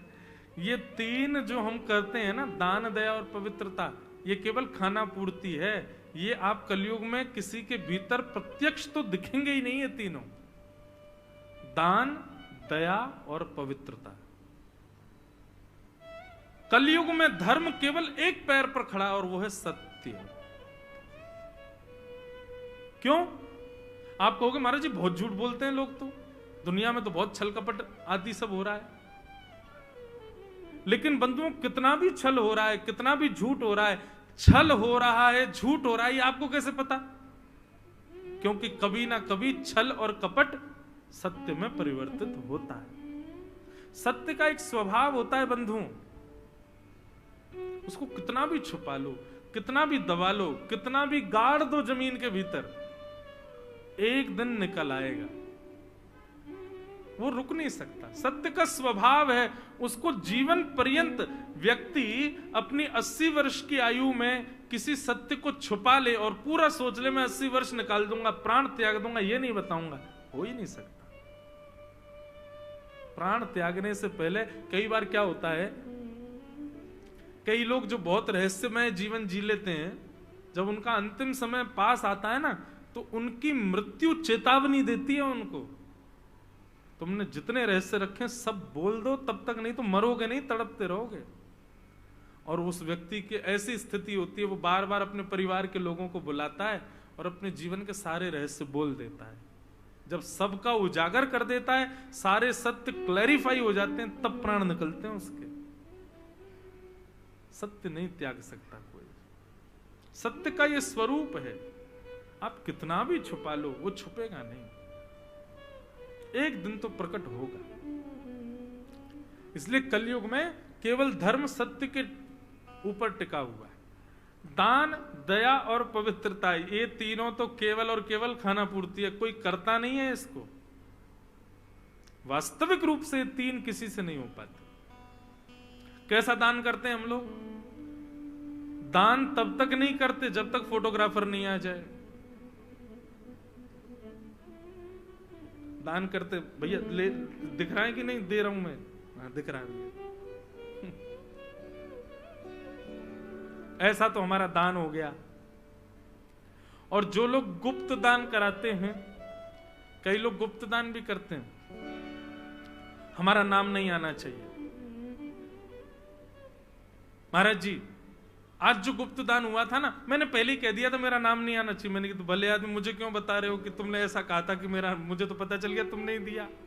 वो सबसे यही बता देता है, मैंने तो स्पष्ट मना बोल दिया था, मंच से मेरा नाम नहीं बोलना। अरे क्या बताना, हम तो देते रहते हैं, ऐसे बताने की क्या जरूरत है, नाम क्यों बुलवाएं? ऐसे लोग बड़े चतुर होते हैं, वो छल से अपना नाम सबको बता देते हैं, मैं नहीं किया है। ये हमारी दान की स्थिति हो गई है। सत्य, दान और दया, दया भी केवल आडंबर मात्र है बंधु, हमारे भीतर दया नहीं है। और कलयुग जैसे जैसे आगे बढ़ रहा है ना बंधु, तैसे तैसे दया नष्ट होती जा रही है हम लोगों के भीतर। दया, दया का मतलब ये नहीं होता कि कोई बेचारा अयोग्य है आप उस पर रहम कर रहे हो, कोई बेचारा गरीब है, कोई बेचारा अयोग्य है तो आप उस पर, आप उसको जाके कुछ दे रहे हो, इसको आप दया का रूप नहीं मान सकते। दया किसको कहते हैं? कोई कितना भी बड़ा अपराध कर दो और आप उसको क्षमा कर दो, इसको कहते हैं दया। क्षमाशीलता जिसके अंदर है, क्षमा का दान करना जो व्यक्ति जानता है, उसको दयावान कहते हैं। बंधुओं बहुत कठिन होता है ये, व्यक्ति क्षमाशील नहीं बन पाता अपने जीवन में। कोई यदि उसके मान सम्मान अभिमान स्वाभिमान के ऊपर बात आ जाए, व्यक्ति क्षमा नहीं कर पाता। क्षमाशील होना ये दयावंत का लक्षण है। तो ये तीन तो केवल भैया दिखावा मात्र है हम लोगों के अंदर, दान, दया और पवित्रता, ये तीनों तो केवल हम लोग करते हैं, बस खाना पूर्ति। बाकी कलयुग में ये तीनों काटे जा चुके हैं, ये है ही नहीं। थोड़े बहुत भी हैं तो बस सत्संग के प्रभाव से लोगों के अंदर आ गए हैं, नहीं तो परिपूर्ण रूप से किसी के अंदर ये तीनों नहीं है। सत्य है, सत्य है, तो सत्य के ऊपर टिका हुआ है धर्म कलयुग में। पर कलयुग धीरे धीरे सत्य को भी काट रहा है, और जैसे जैसे युग आगे बढ़ रहा है, सत्य भी खत्म होता जा रहा है, सत्य भी समाप्त होता जा रहा है, हमको असत्य ही सत्य लगने लग रहा है। और जिस दिन सत्य पूर्ण रूपेण सर्वनिष्ठ हो जाएगा, उसी दिन घनघोर कलिकाल आ जाएगा। बंधुओं, घोर कलयुग कब आएगा पता है? मंदिरों से भीड़ खत्म हो जाएगी, कथाएं होनी बंद हो जाएंगी, ब्राह्मणों का सर्वनाश हो जाएगा, पूरी पृथ्वी पर देसी गौ होगी ही नहीं, गाय बचेगी ही नहीं। गाय नहीं होंगे, शास्त्र नहीं होंगे, मठ मंदिर नहीं होंगे, ब्राह्मण नहीं होंगे, कथाएं सत्संग नहीं होंगी। पूरी पृथ्वी जब इन चीजों से विहीन हो जाएगी तब घनघोर कलयुग आएगा। कलयुग का वर्णन ऐसा किया गया है कि एक बार कलयुग में भक्ति बढ़ेगी, फिर कम होगी, फिर बढ़ेगी, और फिर बढ़ने के बाद जब दोबारा कम होगी फिर कभी नहीं बढ़ेगी। अभी जो मंजर आया है ना, ये बढ़ने वाला आया है। कोविड के बाद से अब धीरे धीरे भक्ति बढ़ रही है, देवालयों में, देवस्थानों में, सब जगह। अभी राम मंदिर के लिए पूरा भारत उत्साहित है। दूसरी दीपावली हमारी होने वाली है। आप सबसे भी प्रार्थना, 22 जनवरी को हम तो कहीं और होंगे कथा में, गुना मध्य प्रदेश। आप लोग बढ़िया सुंदर आनंद करना, और देखो वे पटाखे नहीं फोड़ना, सुंदर दिए जलाना। जैसे दीपावली पर घर सजाते हैं, साफ करते हैं, सुंदर पवित्र करते हैं, वैसे अपने अपने घरों पर सब दिए जलाना, सब सुंदर सफाई करना, सुंदर बढ़िया दान करना, मंगल बंधन बार अपने अपने घरों के बाहर बांधना, सुंदर मंगल गीत गाइएगा घर में, और सुंदर रघुनाथ जी की छवि या बालकृष्ण प्रभु हो तो उन्हीं को राघव जी मान करके उनका सुंदर भोग लगाना, सुंदर उत्साह के साथ में उत्सव मनाना 22 तारीख को। अभी सब पूरा भारत तैयार है उसके लिए। इसका मतलब क्या, भक्ति अभी बढ़ रही है, लेकिन इसके बाद जब घटेगी फिर कभी नहीं बढ़ेगी, फिर घटती ही चली जाएगी। अभी 100 वर्ष तक भक्ति बढ़ने का समय। एक समय ऐसा आएगा पूरे भारत में, पूरी पृथ्वी पर गैर धर्मावलंबी बचेंगे ही नहीं, सब धार्मिक हो जाएंगे। और उसके बाद ऐसा पलटा होगा 100 वर्ष के बाद, अचानक सब विहीन होते चले जाएंगे, राक्षस प्रवृत्ति बढ़ती चली जाएगी, और धीरे धीरे धीरे धीरे फिर घनघोर कलयुग में प्रवेश होगा। तो मैं तो कथा में कहा करता हूं कि भैया हम बहुत सही समय पर निकल लेंगे यहां से, बहुत सही समय पर मैं और आप दोनों चले जाएंगे। लेकिन इतना भजन करो, इतनी कथा सुनो, इतने ठाकुर जी की सेवा करो कि दोबारा नहीं आए, क्योंकि अब जब गए और फिर जब दोबारा आएंगे तब बहुत खतरनाक मिलेगी हमको पृथ्वी। इसीलिए अभी निकलने में फायदा है। अभी निकल लो भैया, खूब भजन करो, ठाकुर जी का स्मरण करो, तिलक लगाओ, खूब नाम स्मरण करो, अच्छे अच्छे काम करो। बंधुओं, बस मृत्यु से पहले आपका एक कर्तव्य है, कोई छिद्र हमारे भीतर रह ना जाए, कोई अपराध, कोई गलत काम हमारा छूट ना जाए, सबको सुधार लो। किसी व्यक्ति ने कहा मानव को जीवन जीने का उद्देश्य क्या है? बोले प्राण निकले उससे पहले क्लीन हो जाए, पूरा क्लियर कर लो अपने आप को। आप सब जानते हैं, मैं भी जानता हूं, हम सब जानते हैं हमारे भीतर कितने छिद्र हैं, हमारे भीतर कितने दूषितताएं हैं। उन सब को ये कथा रूपी अमृत, कथा रूपी बढ़िया सीमेंट डलवा करके वो सारे छिद्र जितने भी हैं जहां से पाप प्रविष्ट हो रहे हैं सबको ब्लॉक कर दो, सबको नष्ट कर दो, पूर्ण पवित्र हो जाओ। ये हमारा उद्देश्य है। प्राण निकलने से पहले यदि एक कामना भी चित्त में रह गई तो पुनश्च जन्म होगा ही होगा, उस कामना की पूर्ति के लिए होगा। इसलिए निवृत्त हो जाओ भैया, विचार करना इस बात को। तो कलयुग को पकड़ लिया, पकड़ करके कहा कि भाई तुम छोड़ करके जाओ हमारे राज्य को। कलयुग बोला मैं नहीं जा सकता महाराज, ब्रह्मा जी ने बनाया मुझको भी, आप कृपा करके मुझे 5 स्थान दे दीजिए, मैं वहीं रहूंगा। कितने आश्चर्य की बात है, कलयुग के पास केवल 5 स्थान है। द्यूतम पानम स्त्रियः सूना यत्रा धर्मश्चतुर्विद पुनश्च याचमानाय जात रूप मदात प्रभो। सबसे पहला कलयुग का निवास है जुआ।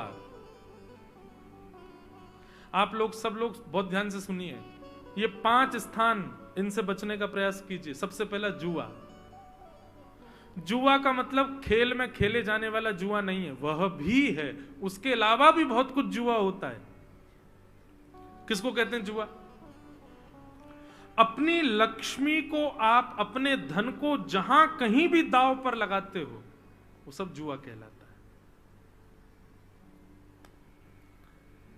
कई बार हम लोग क्रिकेट मैच देखते हैं तो उसमें भी लोग दांव लगा देते हैं, कौन जीतेगा, इतने की लगी, ये शर्त जो लगाते हैं, लगी 500-500 की शर्त, कौन जीतेगा, यह भी जुआ है। जुआ। असद स्थान पर अपने धन का व्यय मत करो, वो जुआ कहलाता है। द्यूतम, दूसरा है पानम, मदिरा का सेवन करना, मांस भक्षण करना, तामसिक वस्तुओं का सेवन करना, इन सब में कलयुग का निवास है। द्यूतम पानम। बंधुओं, एक बात सुने, प्याज लहसुन किसके लिए निषेध है और उसका कारण क्या है? देखो, जो लोग वैष्णव हो चुके हैं, जो ठाकुर जी के हो चुके हैं, जो ठाकुर जी की सेवा अपने घर में करते हैं, उनको प्रयास करना चाहिए कि वे तामसिक वस्तुओं से बचें।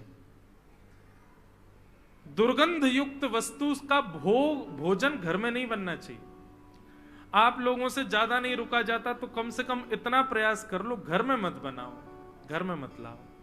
घर की ठाकुर जी की रसोई है, वो आपकी रसोई नहीं है। श्रीमद् भगवत गीता में भगवान स्वयं कहते हैं, बहुत ध्यान से सुनिएगा, भुंक्त्यते ते त्वगम पाक ये पचन्त्यात्म कारणम। ठाकुर जी कहते हैं, अर्जुन, जो व्यक्ति चूल्हे पर भोजन अपनी भूख निवृत्ति के लिए बनाता है, वो व्यक्ति अपना पाप ही पका के खा रहा है। नहीं तो फिर क्या भाव होना चाहिए? आज घर में क्या प्रसाद बन रहा है, ठाकुर जी के लिए क्या भोग बनाया जा रहा है, इसका विचार कर। हमारे लिए क्या बन रहा है, ये विचार नहीं। कोई पूछे घर में क्या बनना है, बोले आज ठाकुर जी के लिए कड़ी बनी है, आज ठाकुर जी के लिए दाल बनी है, आज ठाकुर जी के लिए सब्जी बनी है, पति के लिए, बच्चे उसको ये बहुत पसंद है उसके लिए बनाई है। नहीं, ऐसा नहीं बोलना है, ठाकुर जी के लिए बना है। घर में या तो ठाकुर जी को विराजमान करो नहीं, और यदि घर में ठाकुर जी विराजमान किए हैं तो अपनी रसोई पवित्र करो। नहीं तो आप केवल पाषाण की पूजा कर रहे हैं, ठाकुर जी नहीं है आपके घर में। बाकी कुछ, और एक बात और कह दूं आपसे, मैं अपनी जिम्मेवारी पे कहूं, दावे से कह दूं, घर की रसोई पवित्र कर दो, सब अपने आप पवित्र हो जाएगा।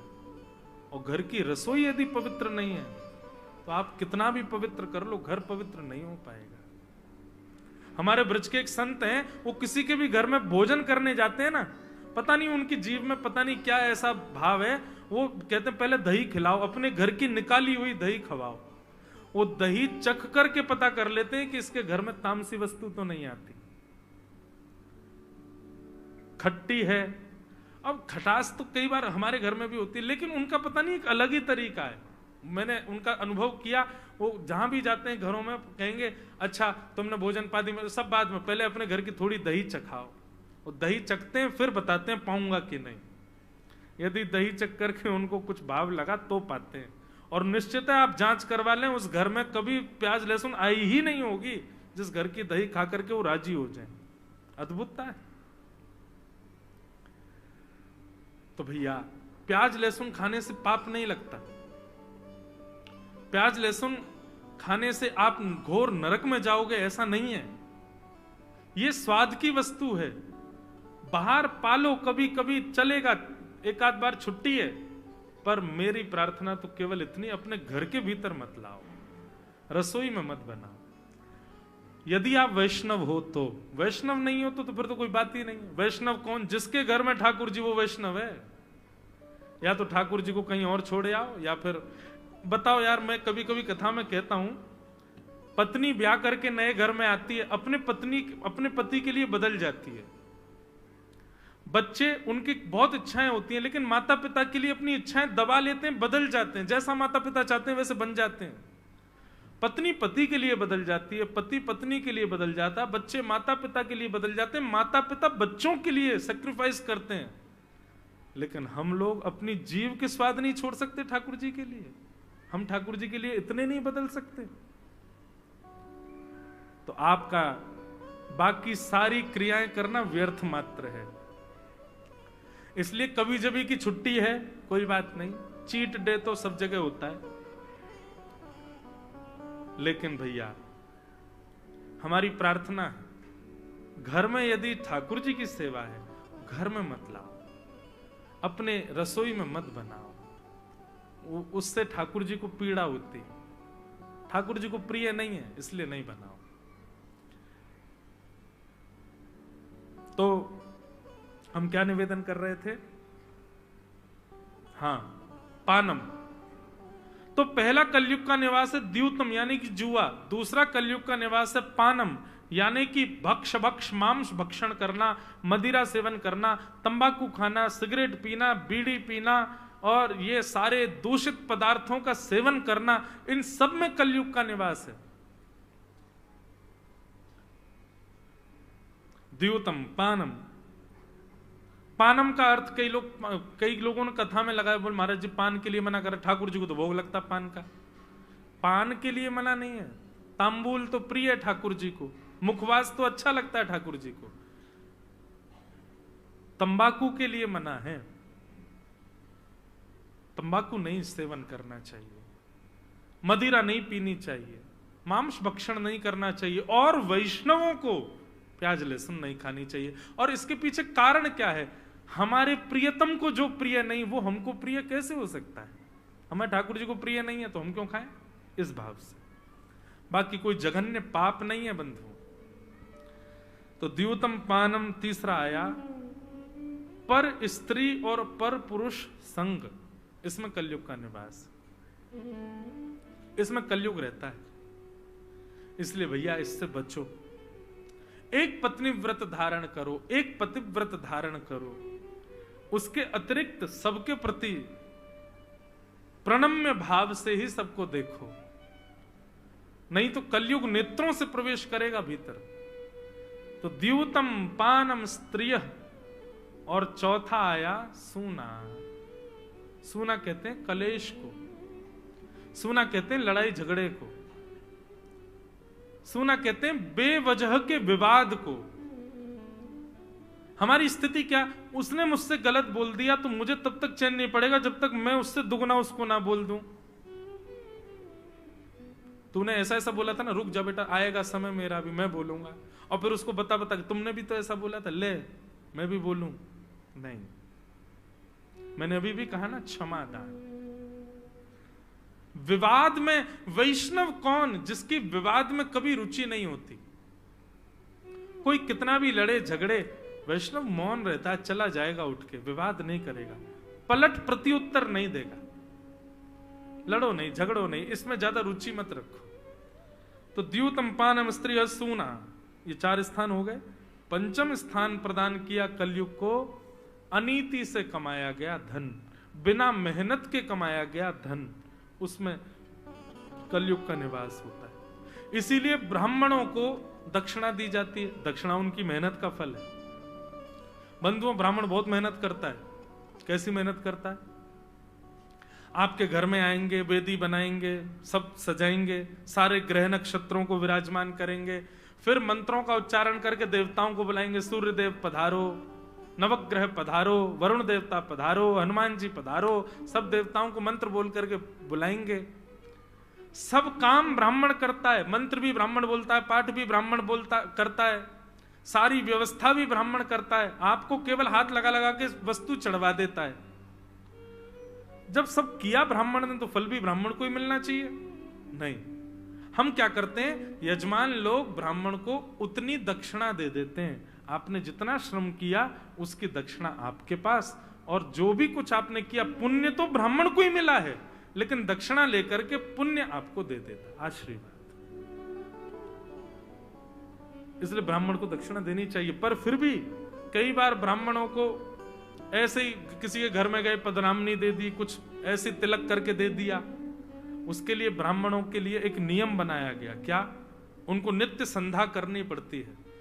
रोज प्रातःकाल, मध्यकाल और रात्रि में संध्या गायत्री करनी पड़ती है, जिससे कि अनीति से या फिर बिना मेहनत के जो धन प्राप्त हुआ है, उससे जो भी दोष हमारे घर में या हमारे जीवन में आएंगे वो सब नष्ट हो जाते हैं। इसलिए भैया ये 5 स्थान, इनसे बच जाओ बस। कितनी बड़ी आश्चर्य की बात है।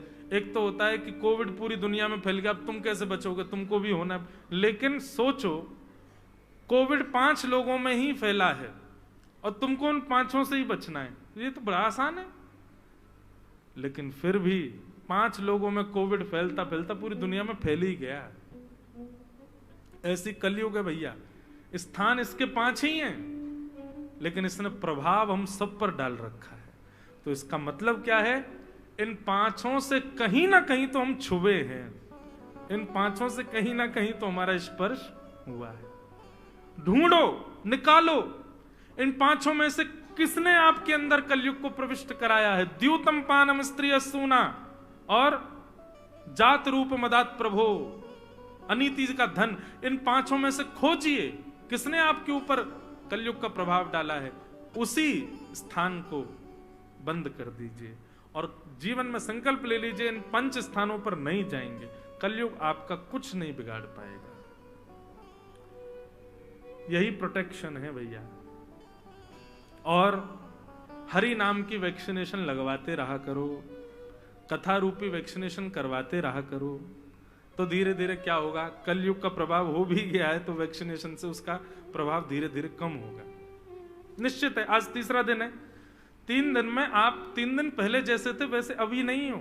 अभी आपके विचार में, आपके भाव में, आपकी बोली में, आपके स्वभाव में, आपकी रात्रि सोने स्वप्न में भी अभी बदलाव होगा। वैक्सीनेशन चल रही है ना, तो समय समय पर हर 6 महीने, 3-4 महीने में कुछ ना कुछ सत्संग के क्रम और नाम जप तो नित्य किया करो, ठाकुर जी की सेवा तो नित्य करो। इस प्रकार 5 स्थान दे दिए कलयुग को राजा परीक्षित ने। राजा परीक्षित ने कहा जाओ ये 5 जगहों पर रहना। परंतु भैया पाप को प्रवेश करने के लिए तो एक ही द्वार बहुत था। राजा परीक्षित ने तो 5 द्वार खोल दिए। स्वयं लौट करके आए तो आकर के अपने तय खाने में देखने लगे कितनी संपत्ति है। उस संपत्ति का प्रयोग कभी करना नहीं था। पांडव मना करके गए थे कि इस संपत्ति का कभी प्रयोग मत करना परीक्षित। परंतु आज परीक्षित ने सोचा प्रयोग नहीं करूंगा, लेकिन एक बार ये मुकुट बड़ा सुंदर है, इसको पहन के तो देखूं कैसा लगेगा। जैसे ही मुकुट सिर पर धारण किया, अनीति का धन जैसे ही स्पर्श हुआ, कलयुग बुद्धि में प्रविष्ट हो गया।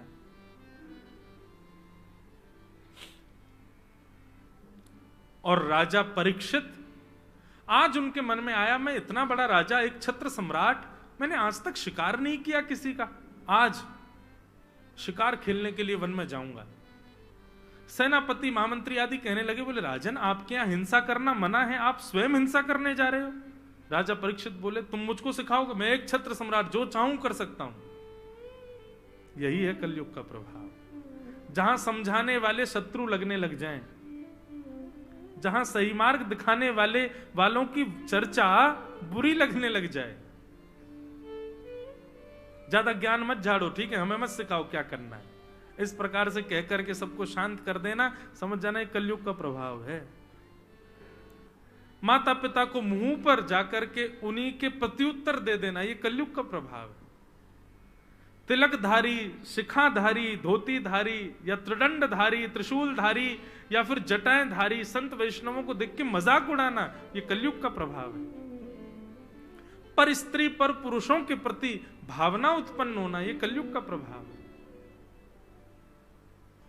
सबसे कलयुग की सबसे बड़ी खास बात क्या है, सबसे बड़ा इसका दुर्गुण क्या है? ये आपकी बुद्धि पर आक्रमण करता है और आपसे ही पाप करवाएगा। कंस, रावण और हिरण्यकश्यप ये इतने बड़े पापी नहीं थे। ये क्या करते थे? बांध करके जबरदस्ती कहते थे कि ऐसा करो नहीं तो हम तुमको मारेंगे। लेकिन कलयुग विचित्र है। कलयुग तो आपके मन में बैठ के आपका मन करवाएगा कि तुम पाप करो। कलयुग इतना खतरनाक है भैया, इससे बचो भैया, बहुत भयावह है कलयुग। कलयुग से बचने का एक ही तरीका है, इन 5 स्थानों से बचो और कथा भागवत सत्संग सुनते रहो। कलयुग यहां प्रवेश नहीं कर सकता। 5 स्थान देकर के राजा परीक्षित स्वयं भटक गए, सिर पर मुकुट पहन करके शिकार खेलने के लिए वन में चले गए। मार तो एक भी जानवर को पाए नहीं, लेकिन प्यास लगने लगी तो एक आश्रम में पहुंचे। शमीक ऋषि ध्यान में बैठे थे। राजा परीक्षित ने जाकर के कहा, हे महाराज, आपके द्वार पर पृथ्वी का एक छत्र सम्राट राजा परीक्षित खड़ा है, प्यास लगी है, जल पिलाइए। लेकिन साधु तो समाधि में बैठे थे, उनको तो पता ही नहीं कौन क्या बोल रहा है। समाधि से नहीं उठे, इस बात से राजा परीक्षित को क्रोध आ गया और मरा हुआ सर्प बाण से उठा करके उनके गले में डाल दिया। इस दृश्य को कुछ बालकों ने देख लिया और जाकर के शमीक ऋषि के पुत्र श्रृंगी को बता दिया कि तुम्हारे पिता के गले में मरा हुआ सर्प आज राजा परीक्षित ने डाला है। श्रृंगी को क्रोध आया और उसने तुरंत नदी का जल हाथ में लेकर के श्राप दे दिया, आज के ठीक 7वें दिन राजा परीक्षित की मृत्यु हो जाएगी, तक्षक सर्प के डसने से। श्रापित हो गए। शमीक ऋषि ने अपने गौरमुख नाम के शिष्य को भेज दिया, जाओ राजा परीक्षित को बता दो उनके जीवन के केवल 7 दिन बचे। यहां राजा लौट करके अपने राजभवन में आए। जैसे ही मुकुट उतारा, मुकुट उतारते ही उन्होंने सोचा, मुझे इतना क्रोध आ गया कि मैंने संत के गले में मरा हुआ सर्प डाल दिया, ये कैसे हो सकता है। राजा परीक्षित रोने लगे, आत्मग्लानि करने लगे। बंधुओं, मानव का सबसे बड़ा सद्गुण क्या है? अपने अवगुण को स्वीकार करना, अपनी गलती को स्वीकार करना। जो व्यक्ति कभी अपने अवगुणों को स्वीकार नहीं करता बल्कि उनको छुपाता है, यह उसका सबसे बड़ा दुर्गुण है। अपने अवगुणों को स्वीकार करो। हां, मुझे क्रोध आता है, हां मैं कामी हूं, हां मेरे अंदर लोभ है, हां मुझे उससे ईर्ष्या होती है। आप जिस दिन अपने अवगुणों को स्वीकार करना प्रारंभ करेंगे, निश्चित मानिए वो अवगुण उसी दिन 30% कम हो जाएगा। आप उसको स्वीकार नहीं करते, छुपाते हो, इसीलिए वो बढ़ता रहता है अंदर ही अंदर। भाई, दर्पण देखते हैं, शीशा देखते हैं तो बाल खराब हैं, आंख खराब हो रही है, कान का कुंडल टेढ़ा हो रहा है, जो भी कुछ कमी है शीशा दिखा देता है और आप उसको व्यवस्थित कर देते हो। ठीक वैसे ही नित्य सत्संग रूपी दर्पण में जाकर के अपने अवगुणों को देखो और उनको सुधारो, व्यवस्थित करो। राजा परीक्षित ने कहा, अब मैं राजा बनने योग्य नहीं हूं, मैंने संत का अपमान किया, अपने पुत्र जन्मेजय को राज्य गद्दी पर बिठा दिया, बस ये क्रिया की ही थी। तभी शमीक ऋषि के आश्रम से एक शिष्य गौरमुख आए और आकर के कहा, राजा परीक्षित, तुम्हारे जीवन के केवल 7 दिन बचे हैं, तुमको मरने का श्राप लगा है, तक्षक सर्प डसेगा और तुम्हारी मृत्यु हो जाएगी। राजा को जैसे ही ये बात पता चली, राजा भुजा उठा करके नाचने लगा। पत्नी बच्चे कहने लगे, पिताजी आपको मरने का श्राप लगाया, आप नाच क्यों रहे हो, आप नृत्य इतने प्रसन्न क्यों हो रहे हो। राजा परीक्षित कहते हैं, वैष्णव का स्वभाव है हर स्थिति में अच्छा क्या होगा यह विचार करें। मुझे 7 दिन ही क्यों मिले, सबसे बड़ा प्रश्न तो यही है। दूसरा प्रश्न, संसार में जन्म लेने वाला कोई भी व्यक्ति ये नहीं जानता कि उसकी मृत्यु कब होगी, लेकिन एक मैं हूं जो जानता हूं कि 7 दिन में, ब्रह्मा भी यदि चाहेंगे कि 7 दिन से पहले मेरे प्राण निकले तो नहीं निकाल पाएंगे, मेरे प्राण 7 दिन बाद ही निकलेंगे। तो क्यों ना इस बात को जानकर के कि अब 7 दिन तक मुझे कुछ नहीं होने वाला, मैं अपने हर क्षण को ठाकुर जी को प्रदान कर दूंगा। हम लोगों को पता नहीं है कि हमारा अगला क्षण अंतिम होगा कि नहीं, तो हम बेटे को भी अपना समय देते हैं, पत्नी को भी देते हैं, पति को भी देते हैं, संसार को भी देते हैं, मित्रों को भी देते हैं, विषय भोग विलासों को भी देते हैं, धन को भी देते हैं, अपनी इच्छाओं को भी देते हैं, क्योंकि हमको लगता पता नहीं कब मर जाएंगे, कर लो भैया ये काम।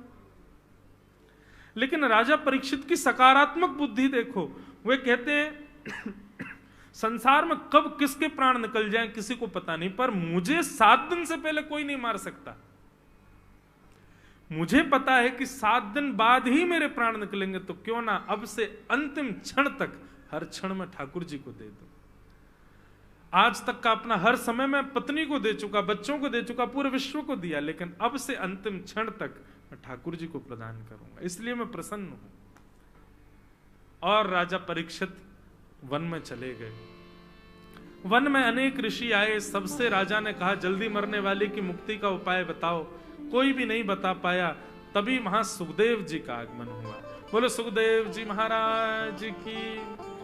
और सुखदेव जी के आते ही राजा परीक्षित ने प्रश्न किया, भगवान जल्दी मरने वाले की मुक्ति का उपाय बताइए, म्रियमाण व्यक्ति के मुक्ति का उपाय बताइए। यहां पर दो बातें बंधु कि ये शाम संस्मरणात् पुंसां सद्यः सुद्यन्ति वै गृहा किं पुनः दर्शन स्पर्श पाद शौचासनादिभिः। बहुत सावधानी, सब लोग इधर देखो, सुनो।